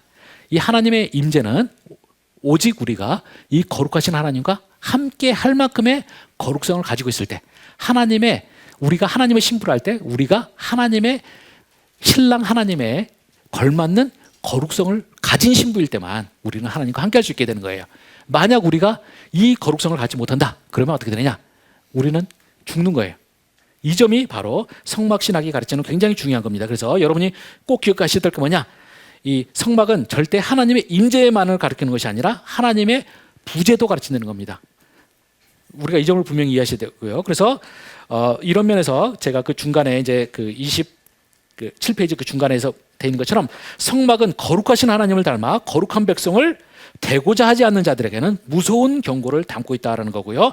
황금송아지 사건이 바로 이야기를 담고 있습니다. 그리고 이 황금송아지 사건이 보여주는 것이 무엇이냐 할 때, 이런 하나님의 너희가 거룩하지 않으면 나와 함께 할 수 없다는 것이 그냥 단순한 하나님의 협박이 아니라 실제 작동하는 위험에 되는 것을 분명히 보여준다는 점에서 중요하고요. 그런 면에서 우리가 이 하나님의 모습을 뭐라고 할 수 있느냐, 하나님의 거룩성은 위험한 거룩성이라고 할 수가 있습니다. 저의 오경신학의 제일 중요한 용어 중에 하나예요. 위험한 거룩성이라는 용어고요. 이 용어는 제가 만들어낸 건 아니고요. 제가 굉장히 존경하는 모쉐 그린버그라고 하는 이제 유대인 학자인데, 이분이 Understanding Exodus라고 명저예요. 여기에 이제 썼던 내용입니다. 제가 생각할 때는 이분이 이 책을 완성을 했더라면 제가 볼 때는 역사상 가장 위대한 출애굽 주석이 됐을 거라고 생각하는데, 이분이 딱 1장부터 13장까지만 쓰시고 그만둬 버렸어요. 그래가지고 이 책은 지금 대부분의 사람은 존재하는지도 모르는 책인데요. 제가 제 책을 쓰면서 저는 이 책을 발견하고 굉장히 적극적으로 많이 썼습니다. 그러면서 안타까워요. 이분이 40장까지 다 썼더라면 정말 가장 위대한 책이 됐을 건데, 그 생각이 들고, 이분이 더 얄미운 게 뭐냐면, 그러면 13장까지 쓰고 나서 아파갖고 더 이상 못 썼느냐, 그게 아니라 에스겔서나 이런 거 다른 책은 많이 썼어요. 근데 왜 하필이면 제 전공인 출애굽기는 13장까지 쓰시고 빠지셨는지 모르겠고요. 하여튼 이 주석에서, 이 기념비적인 이 주석에서, 짧은 주석에서 이분이 했던 가장 중요한 신학적 개념이 바로 거룩성인데, 하나님의 거룩성은 무엇이냐, 위험한 거룩성이라는 겁니다. 그 많은 현대 교인들이 이해하지 못하는 부분, 그 다음에 하나님과 관계에서 착각하고 있는 부분이 바로 이거예요. 하나님의 거룩이 무엇이냐면 굉장히 추상적으로 생각합니다. 근데 이 출애굽기 보면 그 다음에 우리가 레위기나 이런 데서 계속 누누이 말하는 건 뭐냐면 하나님의 거룩은 위험한 거룩이에요. 하나님의 거룩은 치명적으로 죄인에게는 치명적인 위험성을 가지는 거죠. 이 점을 분명히 이해하셔야 되고요. 그래서 이분이 위험한 거룩성이라는 개념을 다루시면서 이제 뭐라고 하냐면 성경에서 하나님이 자신이 우리 사람들에게 나타날 때 가장 많이 어떤 형태로 많이 나타나십니까, 여러분? 예, 보통 불의 모습으로 많이 나타나세요. 출애굽기 3장에서 모세 처음 만날 때 불타는 떨기라고 해서 나타나시고요. 출애굽기 24장에 보시면 시내산 언약 맺을 때 하나님이 역시 시내산 꼭대기에 타는 불처럼 나타나시는 거죠. 그 외에도 하나님은 성경의 많은 곳에서 타는 불의 모습으로 많이 나타나십니다. 그래서 이 모셰 그린버그라는 학자가 도대체 왜 하나님은 불의 모습으로 나타나기를 좋아하시는가 질문 던지고 그에 대답으로 바로 위험한 거룩성이라는 개념을 이분이 천명하세요. 저는 굉장히 중요한 개념입니다. 여러분이 하나님에 대해서 이해를 하실 때 혹시 여러분이 하나님의 거룩성이 죄인인 우리에게 위험할 수 있다는 사실을 인식해보지 못하신 분이시라면 제가 단언하건대 여러분은 성경의 하나님의 진짜 모습을 경험하지 못했다고 말할 수가 있어요. 성경은 일관되게 말하는 것은 절대 사람이 하나님 보고 살 자가 없다는 거. 그 다음에 모든 죄인은 하나님 앞에서 보면 다 무너집니다. 제가 이사야서 6장 같은 데서 보시면 이사야가 보좌에 앉으신 하나님을 볼 때 뭐라고 합니까? 화로다 나여 망하게 되었도다 라는 말씀 하죠. 바로 이게 성경적인 하나님 경험이에요. 출애굽기 33장에서도 나중에 보면 모세도 하나님과 중보기도 하고 성공적인 중보기도를 마친 다음에 하나님의 얼굴 보여달라고 했더니 하나님이 뭐라고 합니까? 네가 나를 볼 수 없다고 그러는 거예요. 나를 보고 살 자가 없다고 말씀하셨어요. 우리가 진짜로 하나님 경험은 바로 이 경험이 있어야지만 된다는 것을 여러분이 잘 인식하셨으면 좋겠고요. 그래서 우리가 그 27페이지 아래쪽에 가서 보시면 이 성막신학은 하나님이 죄가 있는 자들과 결코 함께 할 수 없다라는 거. 그 다음에 함께 하면은 죄인과 거룩하신 하나님과 함께 하면 죽는다는 거죠. 바로 이 점을 이해를 해야 되는 거고요. 자, 이게 바로 성막신학의 핵심입니다. 그러면 이 성막신학의 사이에 놓여 있는 성막 본문의 사이에 놓여 있는 바로 레위기는 어떤 신학을 가르치느냐 할 때 바로 제가 여기 그렇죠. 그 꼬부리 줄로 해놓은 거. 그 문장이죠. 자, 이렇게 됩니다. 그렇다면 과연 이스라엘은 어떻게 하나님과 관계를 맺고 그 하나님과 한 공간에 있으면서도 죽지 않을 수가 있겠는가? 이 답을 제공해 주는 것이 바로 레위기의 책의 역할입니다. 바로 레위기는 바로 이 절대적이고 위험한 거룩성을 가지신 하나님과 함께 동행하는 법을 가르치고 있는 책이에요. 동행하는 방법인 거죠. 그래서 여러분이 성막신학을 제대로 이해하신다면 레위기는 필연적으로 나와야 되는 논리적 다음 단계입니다. 예, 그러면 그 다음 페이지 넘어가셔서 보시면은 레위기는 크게 세 부분으로 나눌 수 있는데요. 이 세 부분을 보시면은 이 세 부분이 다 바로 이 하나님 거룩하신 위험한 거룩성을 가진 하나님과 함께하면서도 죽지 않는 법에 대한 거죠. 자, 첫 번째 1장부터 10장은 제사법을 다루고 있는데 이 제사법은 뭐냐? 우리가 제사를 통해서 우리의 죄를 해결함으로써 우리는 하나님과 함께할 수 있게 된다는 겁니다. 그래서 논리적으로 되는 거고요. 자, 그 다음에 그러면 내가 내 죄를 해결했으면 끝나느냐? 그게 아니죠. 우리는 내가 거룩하신 하나님과 함께하기 위해서는 나를 계속 하나님의 걸맞는 정결함을 유지해야 돼요. 그래서 11장부터 16장이 바로 하나님 앞에서 어떻게 정결의 상태를 유지하느냐를 가르치는 것이고요. 근데 우리가 여기까지 끝나면 안 되는 것이 바로 17장부터 20장은 소위 성결법이라고 합니다. 여기는 뭐냐? 우리가 하나님 앞에서 살아나가는 것은 단순히 제의적으로 내가 하나님 앞에서 죄 문제를 해결하고 깨끗해졌다고 해서 해결되는 문제가 아니라는 겁니다. 바로 우리 삶의 모든 영역에 있어서 우리는 윤리나 기타 모든 방식, 즉 삶의 모든 영역에서 내가 하나님 앞에서 바른 상태를 유지함으로써 내가 하나님과 함께 할 수 있게 된다는 겁니다. 그래서 레위기는 그래서 하나로 묵지면 뭐냐? 바로 위험한 거룩성, 치명적인 거룩성을 가지신 하나님 앞에서 살아남는 법, 그분과 함께하는 법에 대한 책이라는 걸 여러분이 이해하실 필요가 있고요. 바로 이제 그것이 그래서 레위기의 구조도 당연히 이렇게 나눠집니다. 제가 더 디테일한 거는 써놨으니까 참고는 하시고요. 그래서 이것을 통해서 우리는 내가 완전히 하나님과 같이 사는 법에 대한 것을 우리가 꼭 이해를 하셔야 되고요. 이 사는 것에 대해서 할 때 저는 최근에 제가 이제 그 분당 우리 이찬수 목사님 설교 듣다 보니까 그분이 인용한 것에서 굉장히 좋은 게 있어서 제가 소개합니다. 그게 이분이 그 책 제목이 이렇다고 합니다. 영어로 Better is not enough, be different 해서 그러니까 더 나은 것은 충분하지 않다.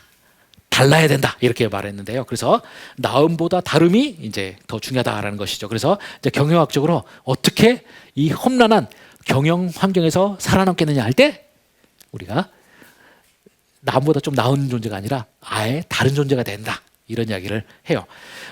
저는 이 우리가 성경에서 가르치는 그 레이가 가르치는 것이 결국 이겁니다. 내가 하나님의 거룩하신 위엄한 거룩하신 하나님과 함께하는 법을 통해서 할 때 내가 어떻게 해야 되느냐 할 때 우리가 레이기 11장에 보면 이제 음식법 이런 거 나오는데요. 이런 것이 가르치는 바는 무엇이냐 할 때 바로 기독교도들이 세상보다 조금 더 나은 윤리를 가지고 사는 것으로는 충분하지 않다. 기독교인들은 세상과 다른 윤리를 갖고 살아야 된다. 물론 나음도 있어야 되지만 궁극적으로는 다름이 성취돼야 된다라는 것이죠. 이것이 바로 레이기가 가르치는 겁니다. 우리가 하나님과 함께 위엄한 거룩성을 가지신 하나님과 함께하는 법이 이런 식이라는 걸 이해를 하실 필요가 있고요. 네. 이스라엘 백성이 이제 거룩하신 하나님과 함께 거하게 되는 것이 제사를 통해서 이제 거하게 된다 이런 말씀하셨는데 그 이제 그러면 제사하고 그러니까 출애굽기 이제 첫 번째 32장 사건이 있고 나서 첫 번째 돌판을 깨뜨려 버리잖아요. 네. 그럼 이거하고 무슨 연관이 있겠느냐 하는 질문이 하나 되고 또 이제 요 돌판 깨뜨리는 요 사건하고 그 출애굽기 3장에 가면은 하나님이 내려오셔서 내가 이스라엘을 구원하겠다는 그 말하고 무슨 상관이 있는지. 일단은 제가 돌파는 아까 이야기를 하려다가 했는데 이제 우리가 첫 만남이다 보니 저는 제 강의가 그냥 의식의 흐름 따라 제가 하면 되는데 첫 만남이라 부담스러워갖고 제가 말하려다가 깜빡했는데요. 이 돌판을 이제 모세가 산하에 와서 깨뜨리잖아요. 제가 아까 돌판이 결혼 서약서 같은 거라고 그랬잖아요. 그럼 돌판을 깨뜨렸다는 건 뭐겠습니까? 하나님과의 결혼이 깨졌다. 그래서 하나님의 이혼의 상징으로 모세가 깨는 거고요. 근데 거기서 끝나버렸으면 우리는 여기 존재할 필요도 없겠죠. 모세 중보기도가 성공적으로 된 다음에 하나님께서 다시 돌판을 주시죠. 그래서 새 돌판이 바로 이제 하나님과 새로운 결혼 서약서를 쓴 거예요. 그래서 우리는 하나님과 언약 관계는 결국 유지가 된 것이죠. 그리고 언약 관계가 유지가 돼서 하나님과 함께 살기 때문에 우리는 하나님의 거룩한 신부로서 사는 법을 배워야 되는 거고 그것이 바로 레이기예요. 이렇게 이제 이거는 말할 수 있고요. 그다음에 그 다음 질문이 뭐죠? 3장 부분. 내려와서. 내려와서 하는 그 말씀. 내려와서 이제 하는 부분도 결국 뭐냐면 이제 우리가 하나님과의 관계는 요게 처음이 아니라 결국 하나님께서 저 앞으로 가면 이제 아브라함까지 올라가고요. 사실 제가 생각할 때 저는 이제 더 올라가면은 저는 아담까지도 이제 올라가야 되는 거죠. 그래서 아브라함은 어떤 사람이냐 할 때 아담이 실패했던 것을 회복시키는 사람이에요. 그래서 하나님께서 회복시키는 도구였고요. 그래서 그 도구로서 이제 한 사람을 부르고 그 다음에 한 가족을 키우시고 그 다음에 한 가족이 한 민족이 되게 만드셨잖아요. 그리고 이제 그 민족을 이제 구원하는 이야기가 이제 출애굽기 3장의 시작 부분이라 하나님께서 내가 와서 구원하신다는 것은 결국 이제 예전부터 있어왔던 하나님의 언약적 신실함과 연결되어 있는 부분이죠. 제가 이제 하나 아까 돌을 첫 번째 돌판을 깨뜨린 거는 좀 다른 관점도 있지 않겠느냐? 어떤 관점이냐 하면 이제 그 속에 담겨 있는 것이 하나님 자신의 율법이 담겨 있는데 그건 또 하나님 자신의 온전하심에 대한 표현이기도 하고. 이제 그런 의미에서 뭐 의의 표현이기도 하고 그런데 그것을 깨뜨렸다 버렸다는 그런 그 하나님 자신의 온전하심 의에 대해서 자기 스스로 그걸 부인했다. 그런 관점으로 이해를 할 수도 있지 않겠느냐. 제가 생각할 때는요. 그거는 아닐 것 같아요. 저는 그거보다는 전통적으로 칼빈이나 이런 사람들이 이제 돌판을 하나님과의 이혼의 상징이다라고 이제 했거든요. 저는 그게 좀 더 적절한 것 같아요. 그러니까 너희들이 이런 간음 사건을 저지름으로써 나와 너희들 관계는 공식적으로 끝났다라는 사인을 한 거고요. 그러면 새로 이제 또 다시 새로 했을 때는 그러니까 주시는 것이 이제 무엇을 근거로 해서 또 새로 주시느냐 하는 문제. 새로 하는 거는 이제 결국은 바탕에 깔린 거는 하나님의 은혜고요. 예. 하나님의 불가항력적 은혜예요. 예. 그 은혜에 대한 어떤 표현이 앞에 깨달아지는 사건으로서 표현되는 것이 아니겠느냐. 저는 이제 그렇게 되려면은 그 깨트려졌을 것이 하나님께서 내가 결국 이것으로 너희를 상대하지 않고 은혜로 상대하겠다. 뭐 이런 말씀으로 한다 할 때. 예, 그 이제 그와 제가 출애굽기 3장하고도 연결해 보고 싶은 게 예, 하나님 3장에 이제 내려옴으로써 이스라엘을 구원하겠다는 말씀을 하면서 그 이제 내려오심이 12장에 가면 구체적으로 6월절 양이라는 표현을 통해 그 양의 피 발림을 통해서 또 이제 출애굽이 구체적으로 이루어지거든요. 그러니까 사실 구원 앞에 말했던 구원이 어떻게 이루어지느냐 여기에 양의 피 발림으로 구체적으로 이제 이루어지니까. 그러니까 사실은 내려오면 양의 피 발림으로 표현된다 이렇게 말을 할 수 있고 동일한 구원으로서 그런 의미에서 이제 이제 첫 번째 돌판도 이제 생각할 때 맥락을 생각할 때 어쩌면 그거는 하나님 자기의 어떤 음하심과 그것을 내려놓는 그런 차원에서 이해할 수 있지 않을까. 그러면 레위기 제사하고도 연결이 될 수 있지 않을까. 이제 뭐 궁극적으로 우리가 구속사를 다 아는 차원에서는 숨은 데서 이제 그렇게도 볼 수 있지 않느냐라고 이제 전체적인 그림을 할 수 있는데 할 수 있을지 모르겠지만 그거는 양파 껍질로 말하면 한참 껍질을 벗기고 들어가야 되는 부분인 것 같고요. 직접적 문맥을 보시면 돌판을 깬 다음에 모세가 한 일이 뭐냐면 돌판을 깨고 그 다음에 황금송아지를 갈아가지고 이스라엘 백성들을 마시게 만들어요. 이 갈아 마시게 하는 것도 뭐냐면 제 출애굽 산책이라는 책에 써 있지만 고대 근동에서 보면 이제 신들이 전쟁을 벌이잖아요. 버리면 이긴 쪽 신이 진 쪽 신을 처리할 때 보시면 처리하는 방식이 황금송아지를 갈아서 마시게 하는 거랑 연결돼 있어요.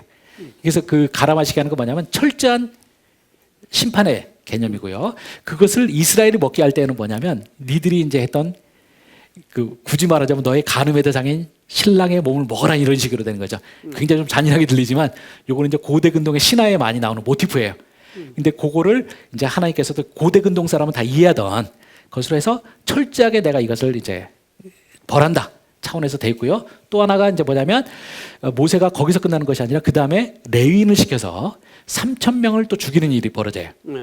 이제 이런 일을 보시면 거기서 분명히 나타나 있는 핵심은 그 심판이에요.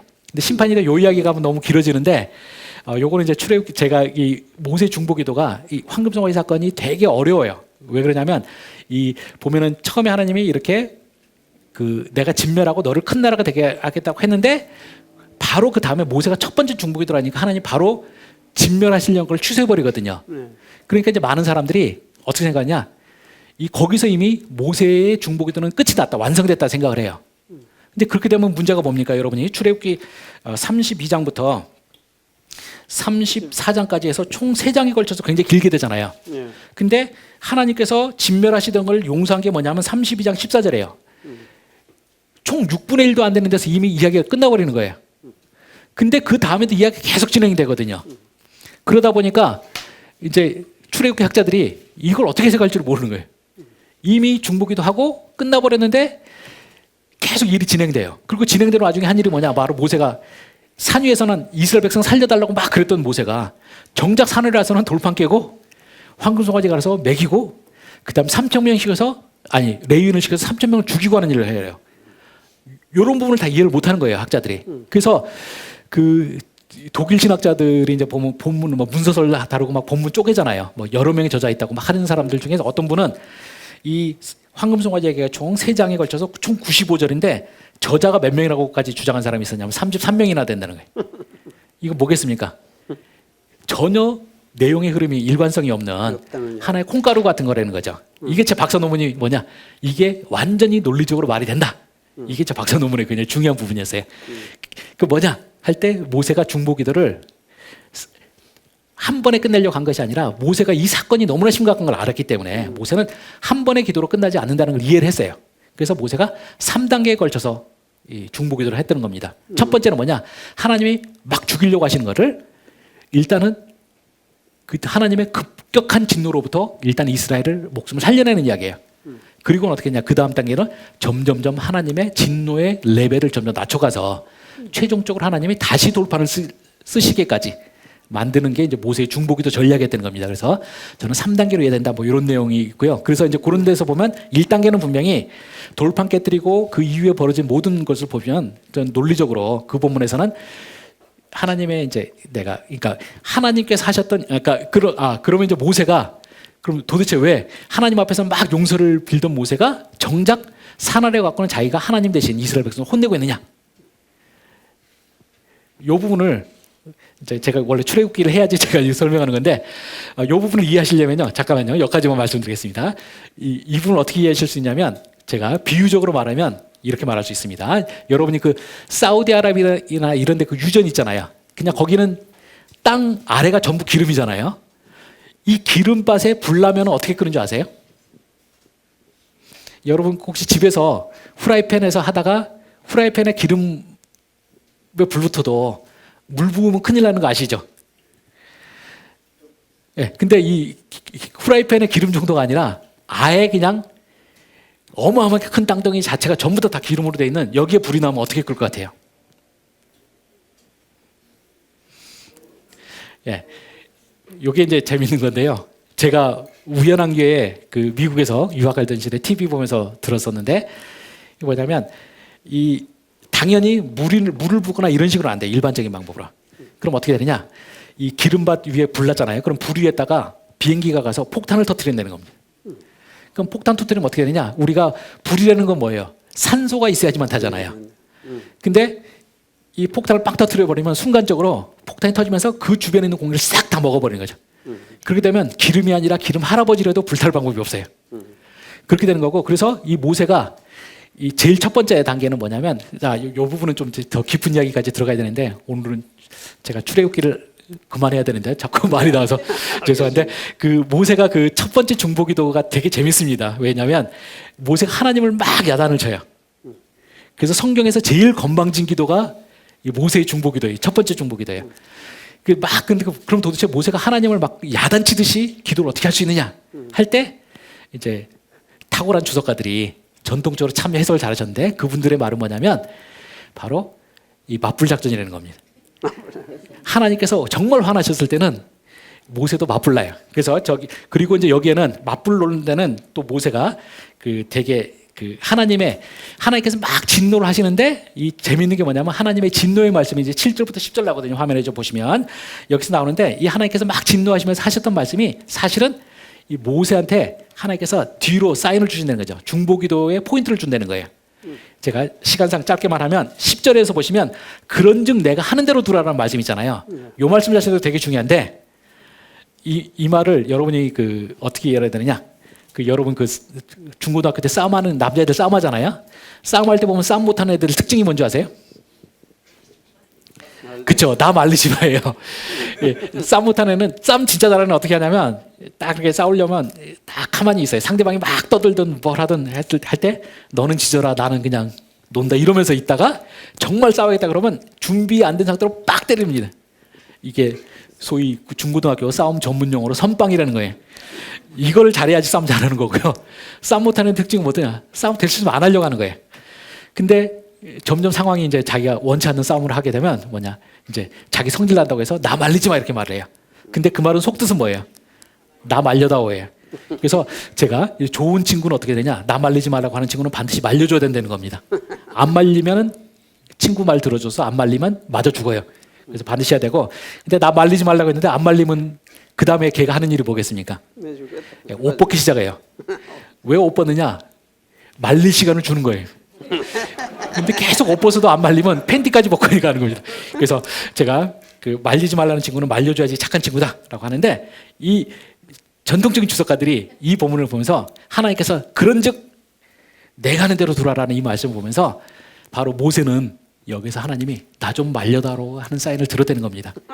그럼 하나님께서 말려다고 했을 때 또 그것이 어디에 들어있냐면 7절부터 10절까지 나와 있는 하나님께서 진노의 말씀, 이스라엘을 막 책망해서 하시는 말씀인데 그 말씀 속에 하나님께서 마치 네가 나를 반박할 때, 나의 화가 잔뜩 나 있는 나를 나에게 반박을 할 때 이런 말을 가지고 나를 꾸짖어다오, 이렇게 하나님께서 사인을 주셨다는 거예요. 그게 이제 세 가지 포인트인데 그 중에 마지막 포인트가 10절 거기 보시면 내가 그들에게 진노하여 그들을 지배하고 너를 큰 나라가 되리라 이렇게 말했어요. 바로 이 말을 듣고 모세가 어떻게 하냐면 13절에 보면 이렇게 말합니다. 주의 종 아브라함과 이삭과 이스라엘을 기억하소서. 주께서 그들을 위하여 주를 가리켜 맹세하여 이르시기를 내가 너희의 자손을 하늘의 별처럼 많게 하고 내가 허락한 이 온 땅을 너희의 자손에게 주어 영원한 기업이 되게 하리라 하셨나이다 라고 하는 게, 이 이 모세의 말을 한마디로 말하면 뭐냐면, 자, 이 내가 아브라함 대신에 너를 믿음의 조상으로 해서 새로 구속사를 써주마 이렇게 하나님께서 말씀하셨을 때 모세가 한 말은 굉장히 건방진 말이에요. 모세가 하는 말은 뭐냐, 나한테 이런 약속하려고 하지 말고 아브라함한테 하신 약속이나 잘 지키세요, 이렇게 모세가 말한 거예요. 그래서 이 주석가들이, 탁월한 주석가들이 잘 지적했던 게 뭐냐면, 하나님께서 굉장히 화가 나셔서 결정적인 심판의 메시지를 하는 것 같지만 이 중보자 모세의 시각에서는 하나님이 모세한테 사인을 준다는 거죠. 내가 과도한 말을 할 테니까 내 과도한 말을 꾸짖으면서 나로 하여금 이 진노에서 나를 멈추게 하라, 이렇게 한 거예요. 그래서 모세가 하나님 막 꾸짖듯이 하는데, 이건 뭐냐면 모세의 진심이 아니라 하나님의 사인을 잘 읽은 총명한 모세가 바로 하나님의 유전에 불났을 때 거기에 폭탄 터뜨린 거나 마찬가지. 그렇게 됐고요. 자, 이게 이제 중보기도 1단계예요. 근데 여러분이 중요한 건 뭐냐?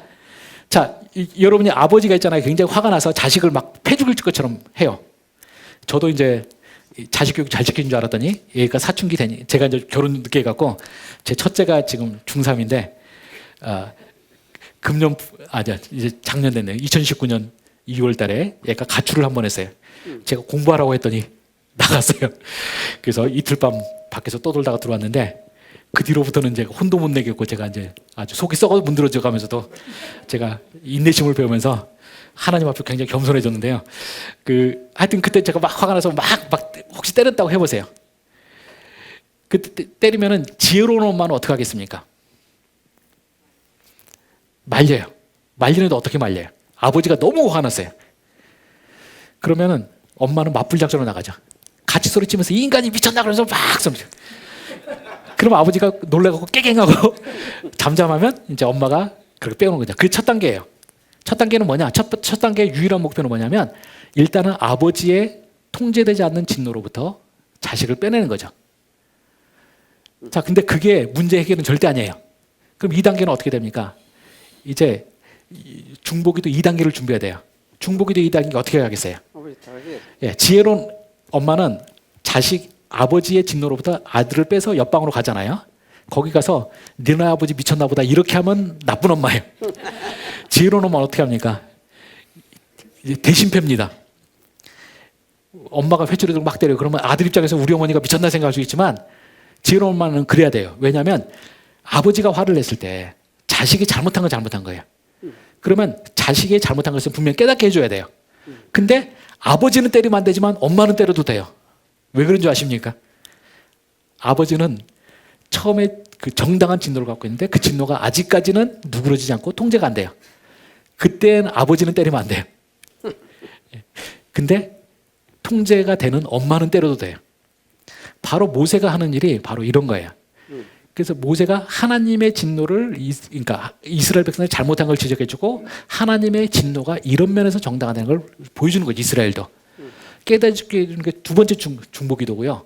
그래서 이 모든 일을 다 한 다음에 아까 말했던 거 돌판 깨고 황금송아지 갈아먹이고 그 다음에 3,000명, 그러니까 아마 이 3,000명은 주동자겠죠. 주동자를 죽이고 나서 그 다음에 한 일이 뭐냐면 30절에 가서 보시면 이렇게 합니다. 30절에 이튿날 모세가 백성에게 이르되 너희가 큰 죄를 범하였도다. 내가 이제 여호와께로 올라가느니 혹 너희로 해요 속죄가 될까 하노라. 이게 이제 레위기에 다 나오는 부분이라 그냥 제가 이 부분을 말씀드리면요.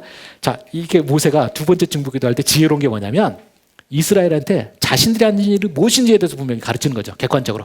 바로 너희가 하나님한테 큰 죄를 졌다는 거 이야기를 해요. 그렇게 말하고 용서를 구하러 가는데 어떻게 되냐. 여기 혹이라는 단어가 굉장히 중요합니다. 나중에 제가 제사와 속죄의 관계에 대해서 가르칠 텐데 핵심이 바로 구약의 속죄론의 중요한 단어가 혹시라는 단어예요. 혹시. 절대 모세는 자기가 이 지혜롭고 정말 하나님께서 사랑하시는 중보기도를 드리면서도 모세는 절대 교만하지 않습니다. 그래서 너희가 잘못했고 내가 여기서도 최선을 다해서 지금 다 기도하는데 하나님께서 용서하실지 아니할지는 모르겠다라고 말을 해요. 30절에서 그러고 나서 31절에 가면 또 이렇게 말합니다. 모세가 여호와께로 다시 나가 여짜오되 슬프도소이다. 이 백성이 자기들 위하여 금신을 만들었으니 큰 죄를 범하였나이다 해요. 여기서 하나님한테 가서도 이스라엘에게도 너희가 큰 죄를 지었다. 하나님에게 가서도 이 백성이 큰 죄를 지었다고 하는 거죠. 중보기도 할 때 굉장히 중요한 것 중에 하나가 뭐냐면 절대 하나님 앞에서 용서를 받아야 된다고 해서 자꾸 죄를 축소시키거나 객관적인 포인트를 놓치면 안 되는 거예요. 분명히 모세는 양쪽, 이 용서를 주셔야 되는 분과 용서를 받아야 되는 존재 양쪽에다가 다 객관적으로 이 일이 무슨 일인지를 다 말해주는 거죠. 그렇게 다 하고 그 하나님의 죄를 누그러뜨리기 위한 방법으로 자신이 그 두 번째 중보기도의 정당성을 얻기 위해서 바로 이런 조치를 하고요. 올라가요. 올라가고 나서도 이제 모세는 굉장히 이제 이렇게 양쪽 다 이렇게 양쪽에게 다 큰 죄를 정했다 하고 32절에 가면 그러나 이제 그들의 죄를 사옵소서 그렇지 아니하면 원하건대 주께서 기록하신 책에서 내 이름을 지워버려 주옵소서. 여기서 모세는 자기가 헌신을 다해서 기도하면서도 하나님 아버지 반드시 용서해 주세요 이렇게 기도 안 합니다. 용서해 주셨으면 좋겠습니다라고 말을 해요. 근데 하나님께 용서하지 못하신다면 어쩔 수 없다고 인정합니다. 인정하는데 여기서 모세가 하나님한테 걸어놓는 게 뭐냐? 이 백성을 정말 이 큰 죄를 지은 이 죄인을 죽여야 된다면 죽이십시오. 근데 부탁이 하나 있는데 그거 뭐냐면 이 백성 죽일 때 자기도 죽여달라는 거예요. 제가 성경을 공부하면서 하나님이 제일 못하시는 일은 뭐냐면 의인을 악인과 같이 벌하시는 걸 제일 못해요. 그래서 죄인이 죽어야 되는 일에 의인이 같이 죽겠다 그러면 하나님이 제일 어려워해요. 그래서 중보기도 2단계가 진행이 되는 겁니다. 하여튼 이렇게 스토리가 진행이 되고요.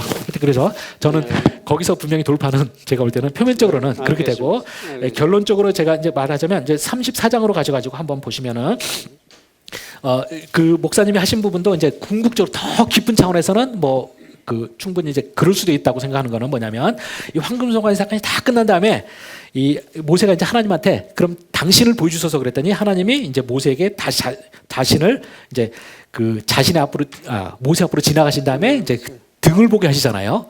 그러면서 하나님께서 자신에 대해서 소개를 합니다. 34장 6절부터 7절 보시면 이렇게 됐습니다. 여호와께서 그의 앞으로 지나시며 선포하시되 여호와라 여호와라 자비롭고 은혜롭고 노하게 일러대하고 인자와 진실이 많은 하나님이라 인자를 천대까지 베풀며 악과 과실과 죄를 용서하리라. 그러나 벌을 면제하지는 아니하고 아버지 악행을 자여손 3, 4대까지 봉하리라라고 돼서요. 굉장히 유명한 구절이죠. 구약 성경에서 가장 많이 인용되는 구절입니다. 여러분 요나서 같은데 요나서 4장 1절 같은데 보면 요나가 하나님 앞에 따질 때 내가 고국에 있을 때 일하겠다고 말하지 않느냐니까 여호와께서는 은혜롭고 자비롭고 노하기를 더하시는 분이시라. 니느웨를 쳐서 외치라 할 때 나는 이미 알았습니다라는 거죠. 제가 이것도 책을 하나 내야 되는데 하나님의 은혜 나의 분노의 이유 또는 좀 더 자극적으로 해서 나를 짱나게 하는 하나님의 은혜 이런 제목으로 요나서 책 하나 쓸까 생각 중이에요. 요나가 도망간 이유가 우리들이 보통 생각할 때 사람들이 생각할 때 요나가 그냥 불순종한다 이렇게만 생각하는데요. 요나는 그냥 도망간 게 아니에요. 굉장히 하나님의 탁월한 선지자로서 요나는 하나님께 딱 니들 쳐서 외치라 말하는 순간에 프로바독 기사처럼 하나님의 속마음을 다 읽은 거죠. 그래서 도망가기 전에 이미 하나님과 따지기까지 했습니다. 분명히 4장 2절을 보면 내가 고국에 있을 때 일하겠다고 말하지 아니했나이까라고 분명히 말해요. 그러면서 하나님은 은혜가 넘치신 분이라 니느웨를 쳐서 외치라고 할 때 솔직히 하나님 니느웨 용서하실 거잖아요. 이렇게 한 거예요. 근데 내가 딴 놈들은 다 용서하셔도 우리 이스라엘의 원수 니느웨는 절대 하시면 안 됩니다. 이렇게 따진 거예요. 근데도 하나님이 내가 가래문을 갈 것이지 뭘 말이 많냐 그랬더니 요나가 도망간 거예요. 도망갔는데 이 도망은 뭐냐?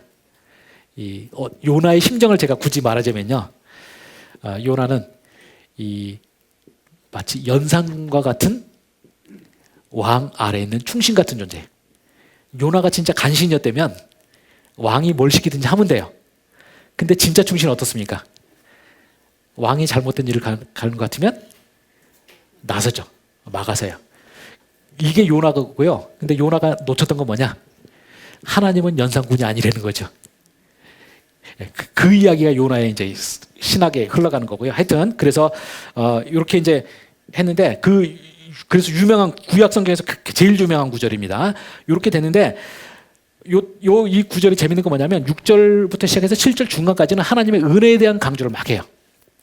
근데 7절 중간에 딱 하면은 절대 용서하지 않는 하나님을 합니다. 그래서 이 본문을 뭐라고 하냐면 하나님의 은혜와 공의의 신비로운 결합이라고 말합니다. 우리 삶에서도 여러분이 이거에 대한 진정한 깨달음이 있으면 우리가 신앙생활 할 때 좀 더 편해지고 하나님께서 어떻게 하시는지를 좀 더 이해가 된다고 저는 생각합니다.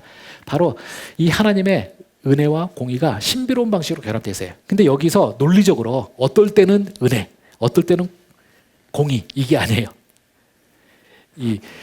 그거는 하나님의 주권자 하나님의 그 마음속에서 일어나는 그 복잡한 거죠. 우리 아버지와 같은 하나님이 어떤 식으로 작동하는 이제 그런 거고요. 그래서 이 랍비들이 이 구절을 가지고 뭐라고 불렀냐면 이 출애굽기 34장 6절 7절에 대해서 말하기를 구약 전체는 이 출애굽기 34장 6절부터 7절에 나오는 하나님의 두 가지 상반되는 성품에 대한 일종의 주석이다 이렇게 말을 했어요.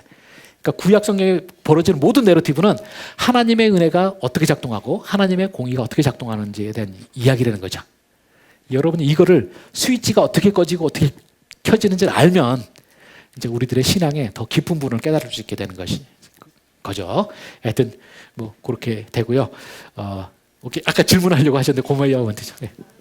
네, 그러니까 이 언약을 언약 내용을 범하면 죽는다는 하나님의 그 쌍방의 조건이 있었잖아요. 근데 깨뜨렸기 때문에 그 언약서가 유효하도록 있으면 죽어야 되니까 함축된 하나님의 은혜. 저는 이제 그 부분을 이제 두 분께서 말씀하시는 게 결국 이제 같이 연결되는데 저는 너무 기계적으로 이해할 필요는 없어요. 우리가 넘어서는 분명히 하나님의 은혜가 있는 거고요. 그래서 결국 하나님이 여기서 하셨고, 그래서 이제 요게 이제 굉장히 커다란 목사님들도 많이 접하시는 신학적 문제인데, 우리가 이제 구약과 신약이 다 언약으로 이루어지잖아요. 뭐 아담부터 시작해서 저 예수님의 새 언약까지 연결되는데, 이 부분을 이제 많이 나눌 때 어떤 분들이 이제 은혜 언약과 그 행위 언약, 또 그리고 이제 조건적 언약과 뭐 무조건적 언약 이런 걸 나눕니다. 근데 이 중에서 이제 무조건적인 언약의 대표가 아브라함 이야기로 보고요. 그다음에 조건적 언약의 대표를 신해선 언약으로 봐요. 왜냐하면 아브라함 언약은 그 유명한 창세기 15장의 횃불 언약이 있잖아요. 거기서 그 쪼갠 고기 사이로 하나님만 지나가시고 아브라함은 지나가지 않았다. 그래서 이제 그건 무조건적인 언약이라고 말하고, 신해선 언약은 너희가 이렇게 하면 해라 마라 이렇게 나오니까 이걸 조건적인 언약이라고 하는데요. 저는 이 부분에 대해서 저는 철저하게 반대입니다. 성경에는 모든 언약에 무조건성과 조건성이 같이 들어있어요. 근데 그것이 아까 출애굽기 34장 6절과 7절의 그 은혜와 공의처럼 우리가 이해하지 못하는 신비로운 방식으로 연결되어 있는 거지, 두 가지가 다 있어요. 먼저 우리가 창세기 15장 케이스는 있잖아요. 이 아브라함 언약은 15장만 자꾸 이야기를 해야 되는데 사실은 17장과 같이 맞물려서 이야기를 해야 됩니다. 두 개가 패키지예요. 15장에서는 하나님께서 내가 반드시 언약을 지키겠다는 차원에서 쪼갠 고기 사이로 하나님만 지나가셨다 그러면, 이제 거기에와 쌍을 이루는 17장 1절에 가서 보시면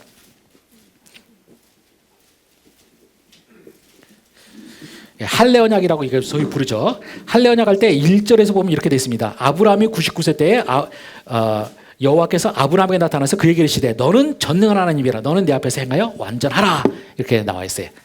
그래서 분명히 하나님께서 아브라함에게도 더 깊은 단계로 언약 들어가고 이삭 태어나기 전에 분명히 하나님께서 확약하시는 게 뭐냐? 너는 내 앞에서 행하여 완전하라라는 요구를 분명히 하십니다. 그리고 18장으로 가서 보시면 하나님께서 아브라함을 부르신 목적에 대해서 이제 소돔과 고모라로 천사들이 치러 가기 전에 하나님께서 말씀하시는데 이렇게 말합니다. 그 17절부터 18장 17절부터 보면 여호와께서 이르시되 내가 하려는 것을 아브라함에게 숨기겠느냐? 아브라함은 강대한 나라가 되고 천하만민은 그로 말미암아 복을 받게 될 것이 아니냐?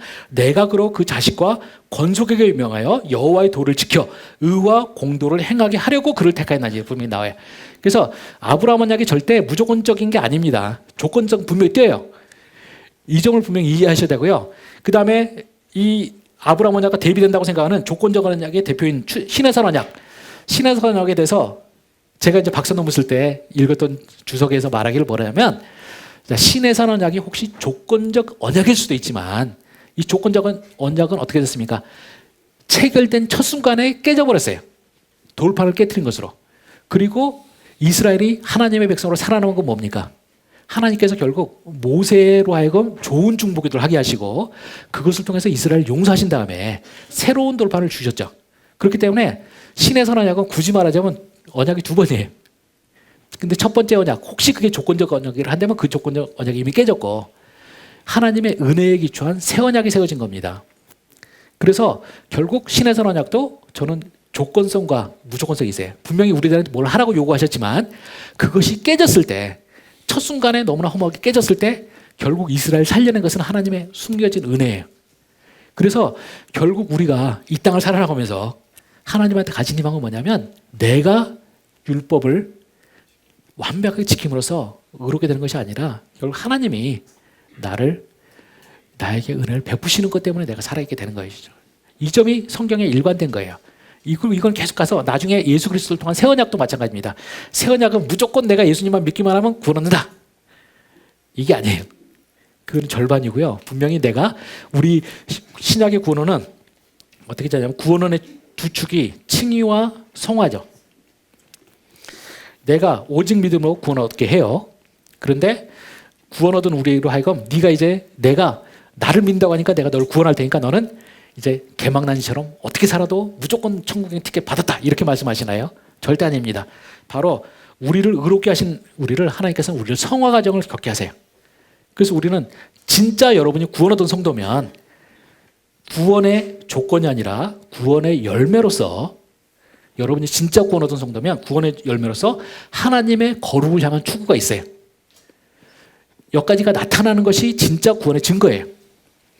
그래서 이 부분이 저는 제가 한국교회가 제대로 배워야 되는 부분이라고 생각하고, 제가 출애굽기 성막 이야기가 끝이 제가 구원론으로 끝이 납니다. 그래서 제일 마지막 부분에 제가 어디 갔지? 구원론으로 하는데요. 우리가 이 구원론에서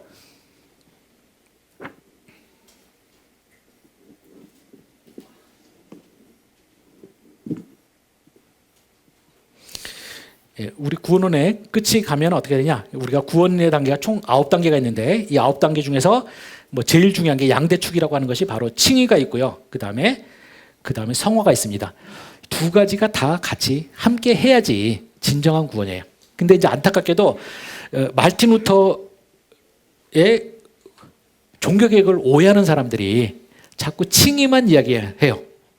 근데 우리 구원론에는 분명히 성화가 같이 축구에 있습니다. 이 칭의와 성화는 마치 수레의 양바퀴 같은 거예요.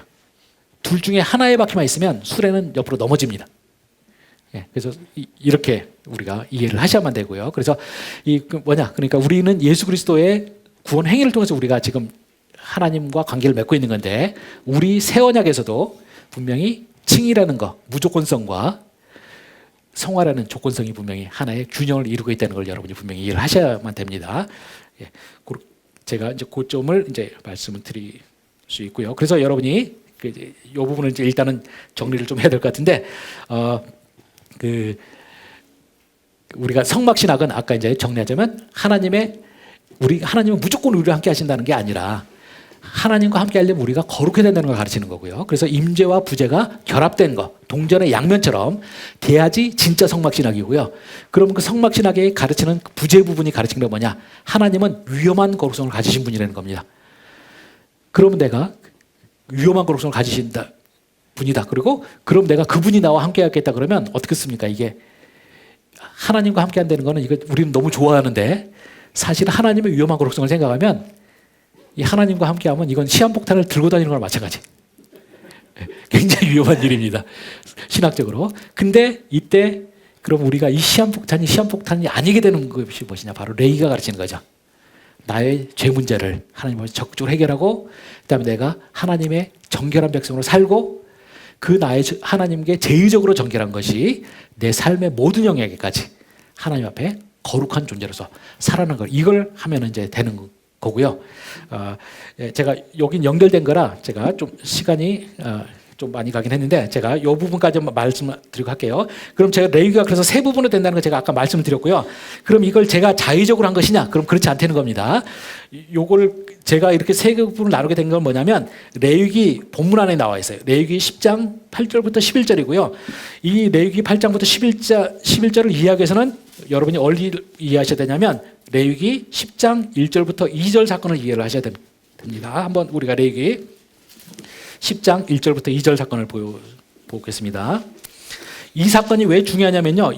중요하기 때문에 자꾸 이제 레위기 내에서 여러 번에 걸쳐서 반복이 되는데 왜 중요하냐 그러면 바로 제가 말씀드렸던 이거 성막신학에 보여주는 거. 하나님은 우리와 함께 하시고 싶어 하지만 우리가 거룩하지 않고는 절대 하나님과 함께 할 수 없다. 그래서 임죄와 부재의 신학이 만나는 것을 상징적으로 보여주는 사건이에요.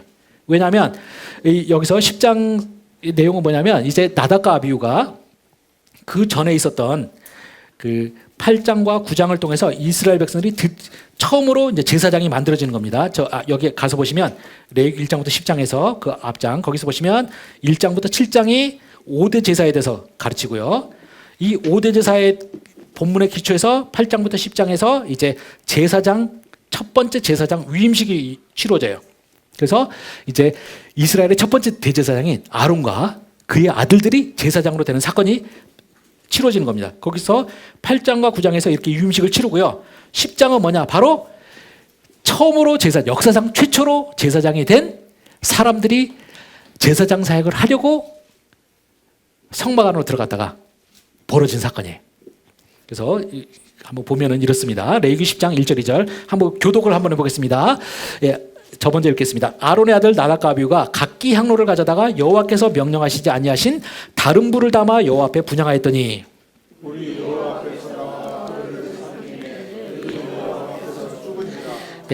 바로 이 역사상 최초의 제사장이 된 일에서 첫 사건은 죽음으로부터 시작되었어요. 근데 왜 죽었느냐 할 때 바로 1절에 답이 나오죠.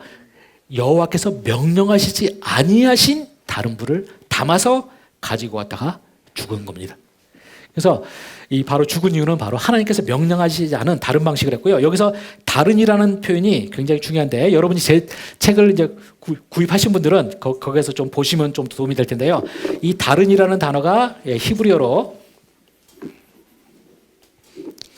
제가 먼저 평신도 분들도 계신 것 같으니까 한글로 써드리면 자르라고 합니다. 한번 따라해 보시고 자르. 자, 그리고 히브리어를 아시는 분들을 위해서 제가 히브리어 또 써드리면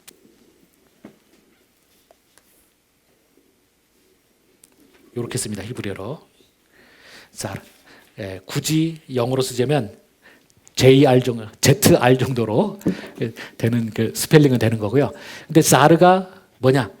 보통 영어 성경이나 이런 데 보면 스트레인지 이상한이라고 해놨고요. 이상한 또는 낯선 뭐 이런 식으로 번역을 했는데 요런 식으로 가면 도대체 이상하고 낯선 이게 도대체 뭔 소리냐 이해하기 힘들어요. 제가 그 10장 1절 2절에 주석에서 써놨지만요. 이 제사법적으로는 이거를 이렇게 이해하시면 좋습니다. 영어로는 unauthorized 하면 되고요. 우리말로는 권한이 없는 또는 허용되지 않은 요 정도쯤 이해하시면 돼요. 그러니까 이 나답과 아비후가 죽은 이유는 뭐냐면 하나님에게 다가갈 때는 하나님께서 정하신 방식으로만 다가가야 돼요. 근데 나답과 아비후가 뭐냐? 하나님께서 명령하시지 않은 허용되지 않은 불을 가지고 갔다가 죽은 사건이에요.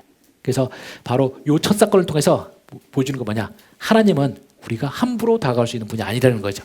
이거를 이제 가르친 거고요. 그래서 처음에 바로 이런 일이 생겼습니다. 그래서 이걸 통해서 이스라엘 백성들은 잊을 수 없는 이제 그 하나님은 정말로 위험한 거로서 가지신 분이라는 걸 잘 깨닫게 된 거죠. 그래서 굉장히 중요한 사건입니다.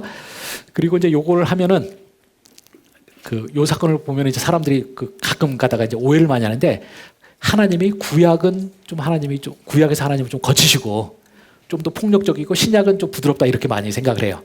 이런 생각을 굉장히 많은 기독교인들이 하고요. 또 이것은 굉장히 뿌리가 깊습니다. 그 초대교회 역사상 최초의 이단 중에 하나가 소위 마르시온 이단이라고 있어요. 여러분이 교회사 보시면 배우시는데 이 말시온이라는 사람은 원래 기독교 명문 가정에서 태어났어요. 그 굉장히 아버지가 그 로마 시대 부자였고요. 거기서 그리고 기독교적인 전통 다 갖고 있어서 그러니까 다 가진 겁니다. 세상과 천국을 다 가진 사람이었어요. 근데 이 사람이 어느 날 어느 유부녀랑 바람을 피워서 이제 죄를 져요. 그러고 나서 했더니 이제 자꾸 말씀이 자기를 치는 거죠. 그러니까 괴로워했어요. 근데 이 사람이 이렇게 죄를 자기가 졌을 때 하나님 말씀 자꾸 치면은 우리가 어떻게 하겠습니까? 성경적인 가르침은 우리가 진정으로 하나님한테 회개하고 하나님의 자비를 바라면서 납작 엎드려야 되는데 말시온은 역사상 이후에 이어질 모든 이단들이 배울 길을 택했어요. 그 뭐냐? 하나님의 말씀이 자기를 치면 하나님 말씀 중에서 자기에게 껄끄러운 말씀을 다 빼버리자 한 겁니다. 그래서 성경에서 그 십계명에 나오는 것처럼 내 이웃의 아내를 탐하지 말라 이런 구절 다 빼버려요. 이건 하나님 말씀일 수 없다. 그러면서 이 사람이 뭐라고 했냐면 구약에 있는 창조주로서의 하나님하고 신약의 예수 그리스도의 아버지로서의 사랑의 하나님은 다른 존재다 이렇게 말해요. 그러면서 이제 막 뺐어요. 그러면서 구약에서 이제 자기를 괴롭히는 자신의 양심을 괴롭히는 말씀을 다 지어나가기 시작합니다. 그러다 보니까 어떻게 했냐? 구약을 다 뺐어요. 그러면 이제 신약만 하나님 말씀이다라고 했는데 그래서 해결됐느냐? 해결이 안 돼요. 신약에서도 빼기 시작합니다. 야고보서 빼고 복음서나 이런 데서도 하나님이 네가 그 죄를 짓고 그 천국에 못 들어가는 것보다는 그 팔의 죄를 졌으면 팔을 자르고 천국에 들어가는 이런 구절 다 지어나가면서 하는 거예요. 그렇게 계속 지어나가 보니까 나중에는 이제 로마서랑 갈라디아서만 남기고 나머지 다 지웠더라. 뭐 이런 이야기가 있는 굉장히 유명한 이단입니다. 자꾸 이제 그런 식으로 해서 자꾸 구약의 하나님은 좀 더 폭력적이고 싸움하시고 신약은 예수님은 하나님은 좀 부드러우시다 이렇게 생각할 수 있는데 저는 제가 구약학자로서 이 부분을 저는 항상 제가 반대합니다. 절대 구약의 하나님이라고 더 거친 건 아니에요. 저는 대표적으로 볼 수 있는 사건이 여러분이 여호수아서 7장에 보시면 아간 사건 있잖아요. 아간 사건을 보시면서 구약의 하나님을 상당히 무서워해요. 근데 신약에 보시면 짝이 있죠. 아간 사건과 굉장히 비슷한 사건. 예, 아나니아와 삽비라 사건이죠. 예, 아나니아와 삽비라 있어요. 그래서 절대 구약의 하나님이 좀 더 거치신 게 아닙니다. 그리고요, 또 그 외에도 하나님이 좀 우리가 현대 기독교인들은 좀 납득하기 힘들 만큼 일이 벌어지는 게 있죠. 나답과 아비후 사건 있고 또 그다음에 우사 사건 있죠. 이럴 때 쭉 사건 보면 하나님이 그냥 노타임으로 쫙 그냥 사람을 벌하시고 죽이시고 이러시는 경우 있어요. 이거는 신구약의 차이가 절대 아니에요. 먼저 이해하셔야 될 거. 그럼 신구약의 차이가 아니면 이 사람들의 공통점이 뭘까요, 여러분?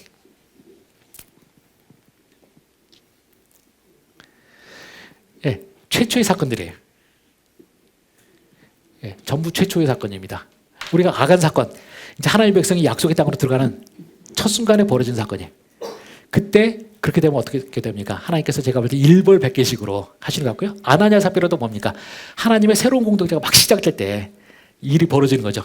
그때 벌하시는 거고 아나니아 삽비라 첫 번째, 우사 역시 하나님의 종교가 회복되려는 순간에 벌어진 일이에요. 그래서 그때 하나님께서 당신의 거룩성과 엄위하심을 드러내실 때 이런 일이 벌어지는 거고요. 그래서 이런 걸 통해서 배울 수 있는 게 뭐냐?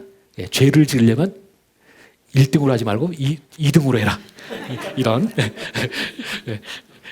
죄도 타이밍이 중요하다. 이제 이런 농담이고요. 이제 이렇게 돼 있고요. 이때 이제 이 아나니아 삽비라가 죽은 사건 때문에 그 레위기 10장 보시면 아론이 완전히 하나님 앞에서 공포에 빠져요. 두려워하게 됩니다. 그때 이제 하나님께서 모세를 통해서 제사장이 하는 역할이 무엇인지를 가르쳐줘요. 그게 이제 레위기 10장 8절부터 11절까지인데 한번 저희가 4절이니까 교독하겠습니다. 8절 정 먼저 읽겠습니다. 여호와께서 아론에게 말씀하여 이르시되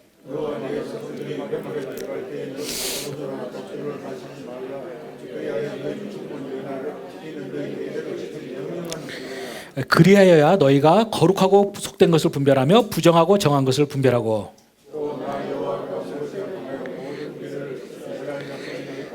예, 그래서 여기 8절에서 이제 이 사건 때문에 아론이 대제사장인데 하나님 앞에서는 그걸 너무 두려워하니까 자기도 혹시 이렇게 될까봐 두려우니까 하나님께서 이제 그때 다시 한번 가르침을 주시면서 이제 그러니까 제사장이 할 일을 다시 한번 이제 숙지시키는데 그것이 바로 이제 9절부터 11절 나오는 세 절이 하나씩 담당합니다. 먼저 9절 회막에 들어갈 때는 이렇게 해서 죽음을 면하라라는 것이죠.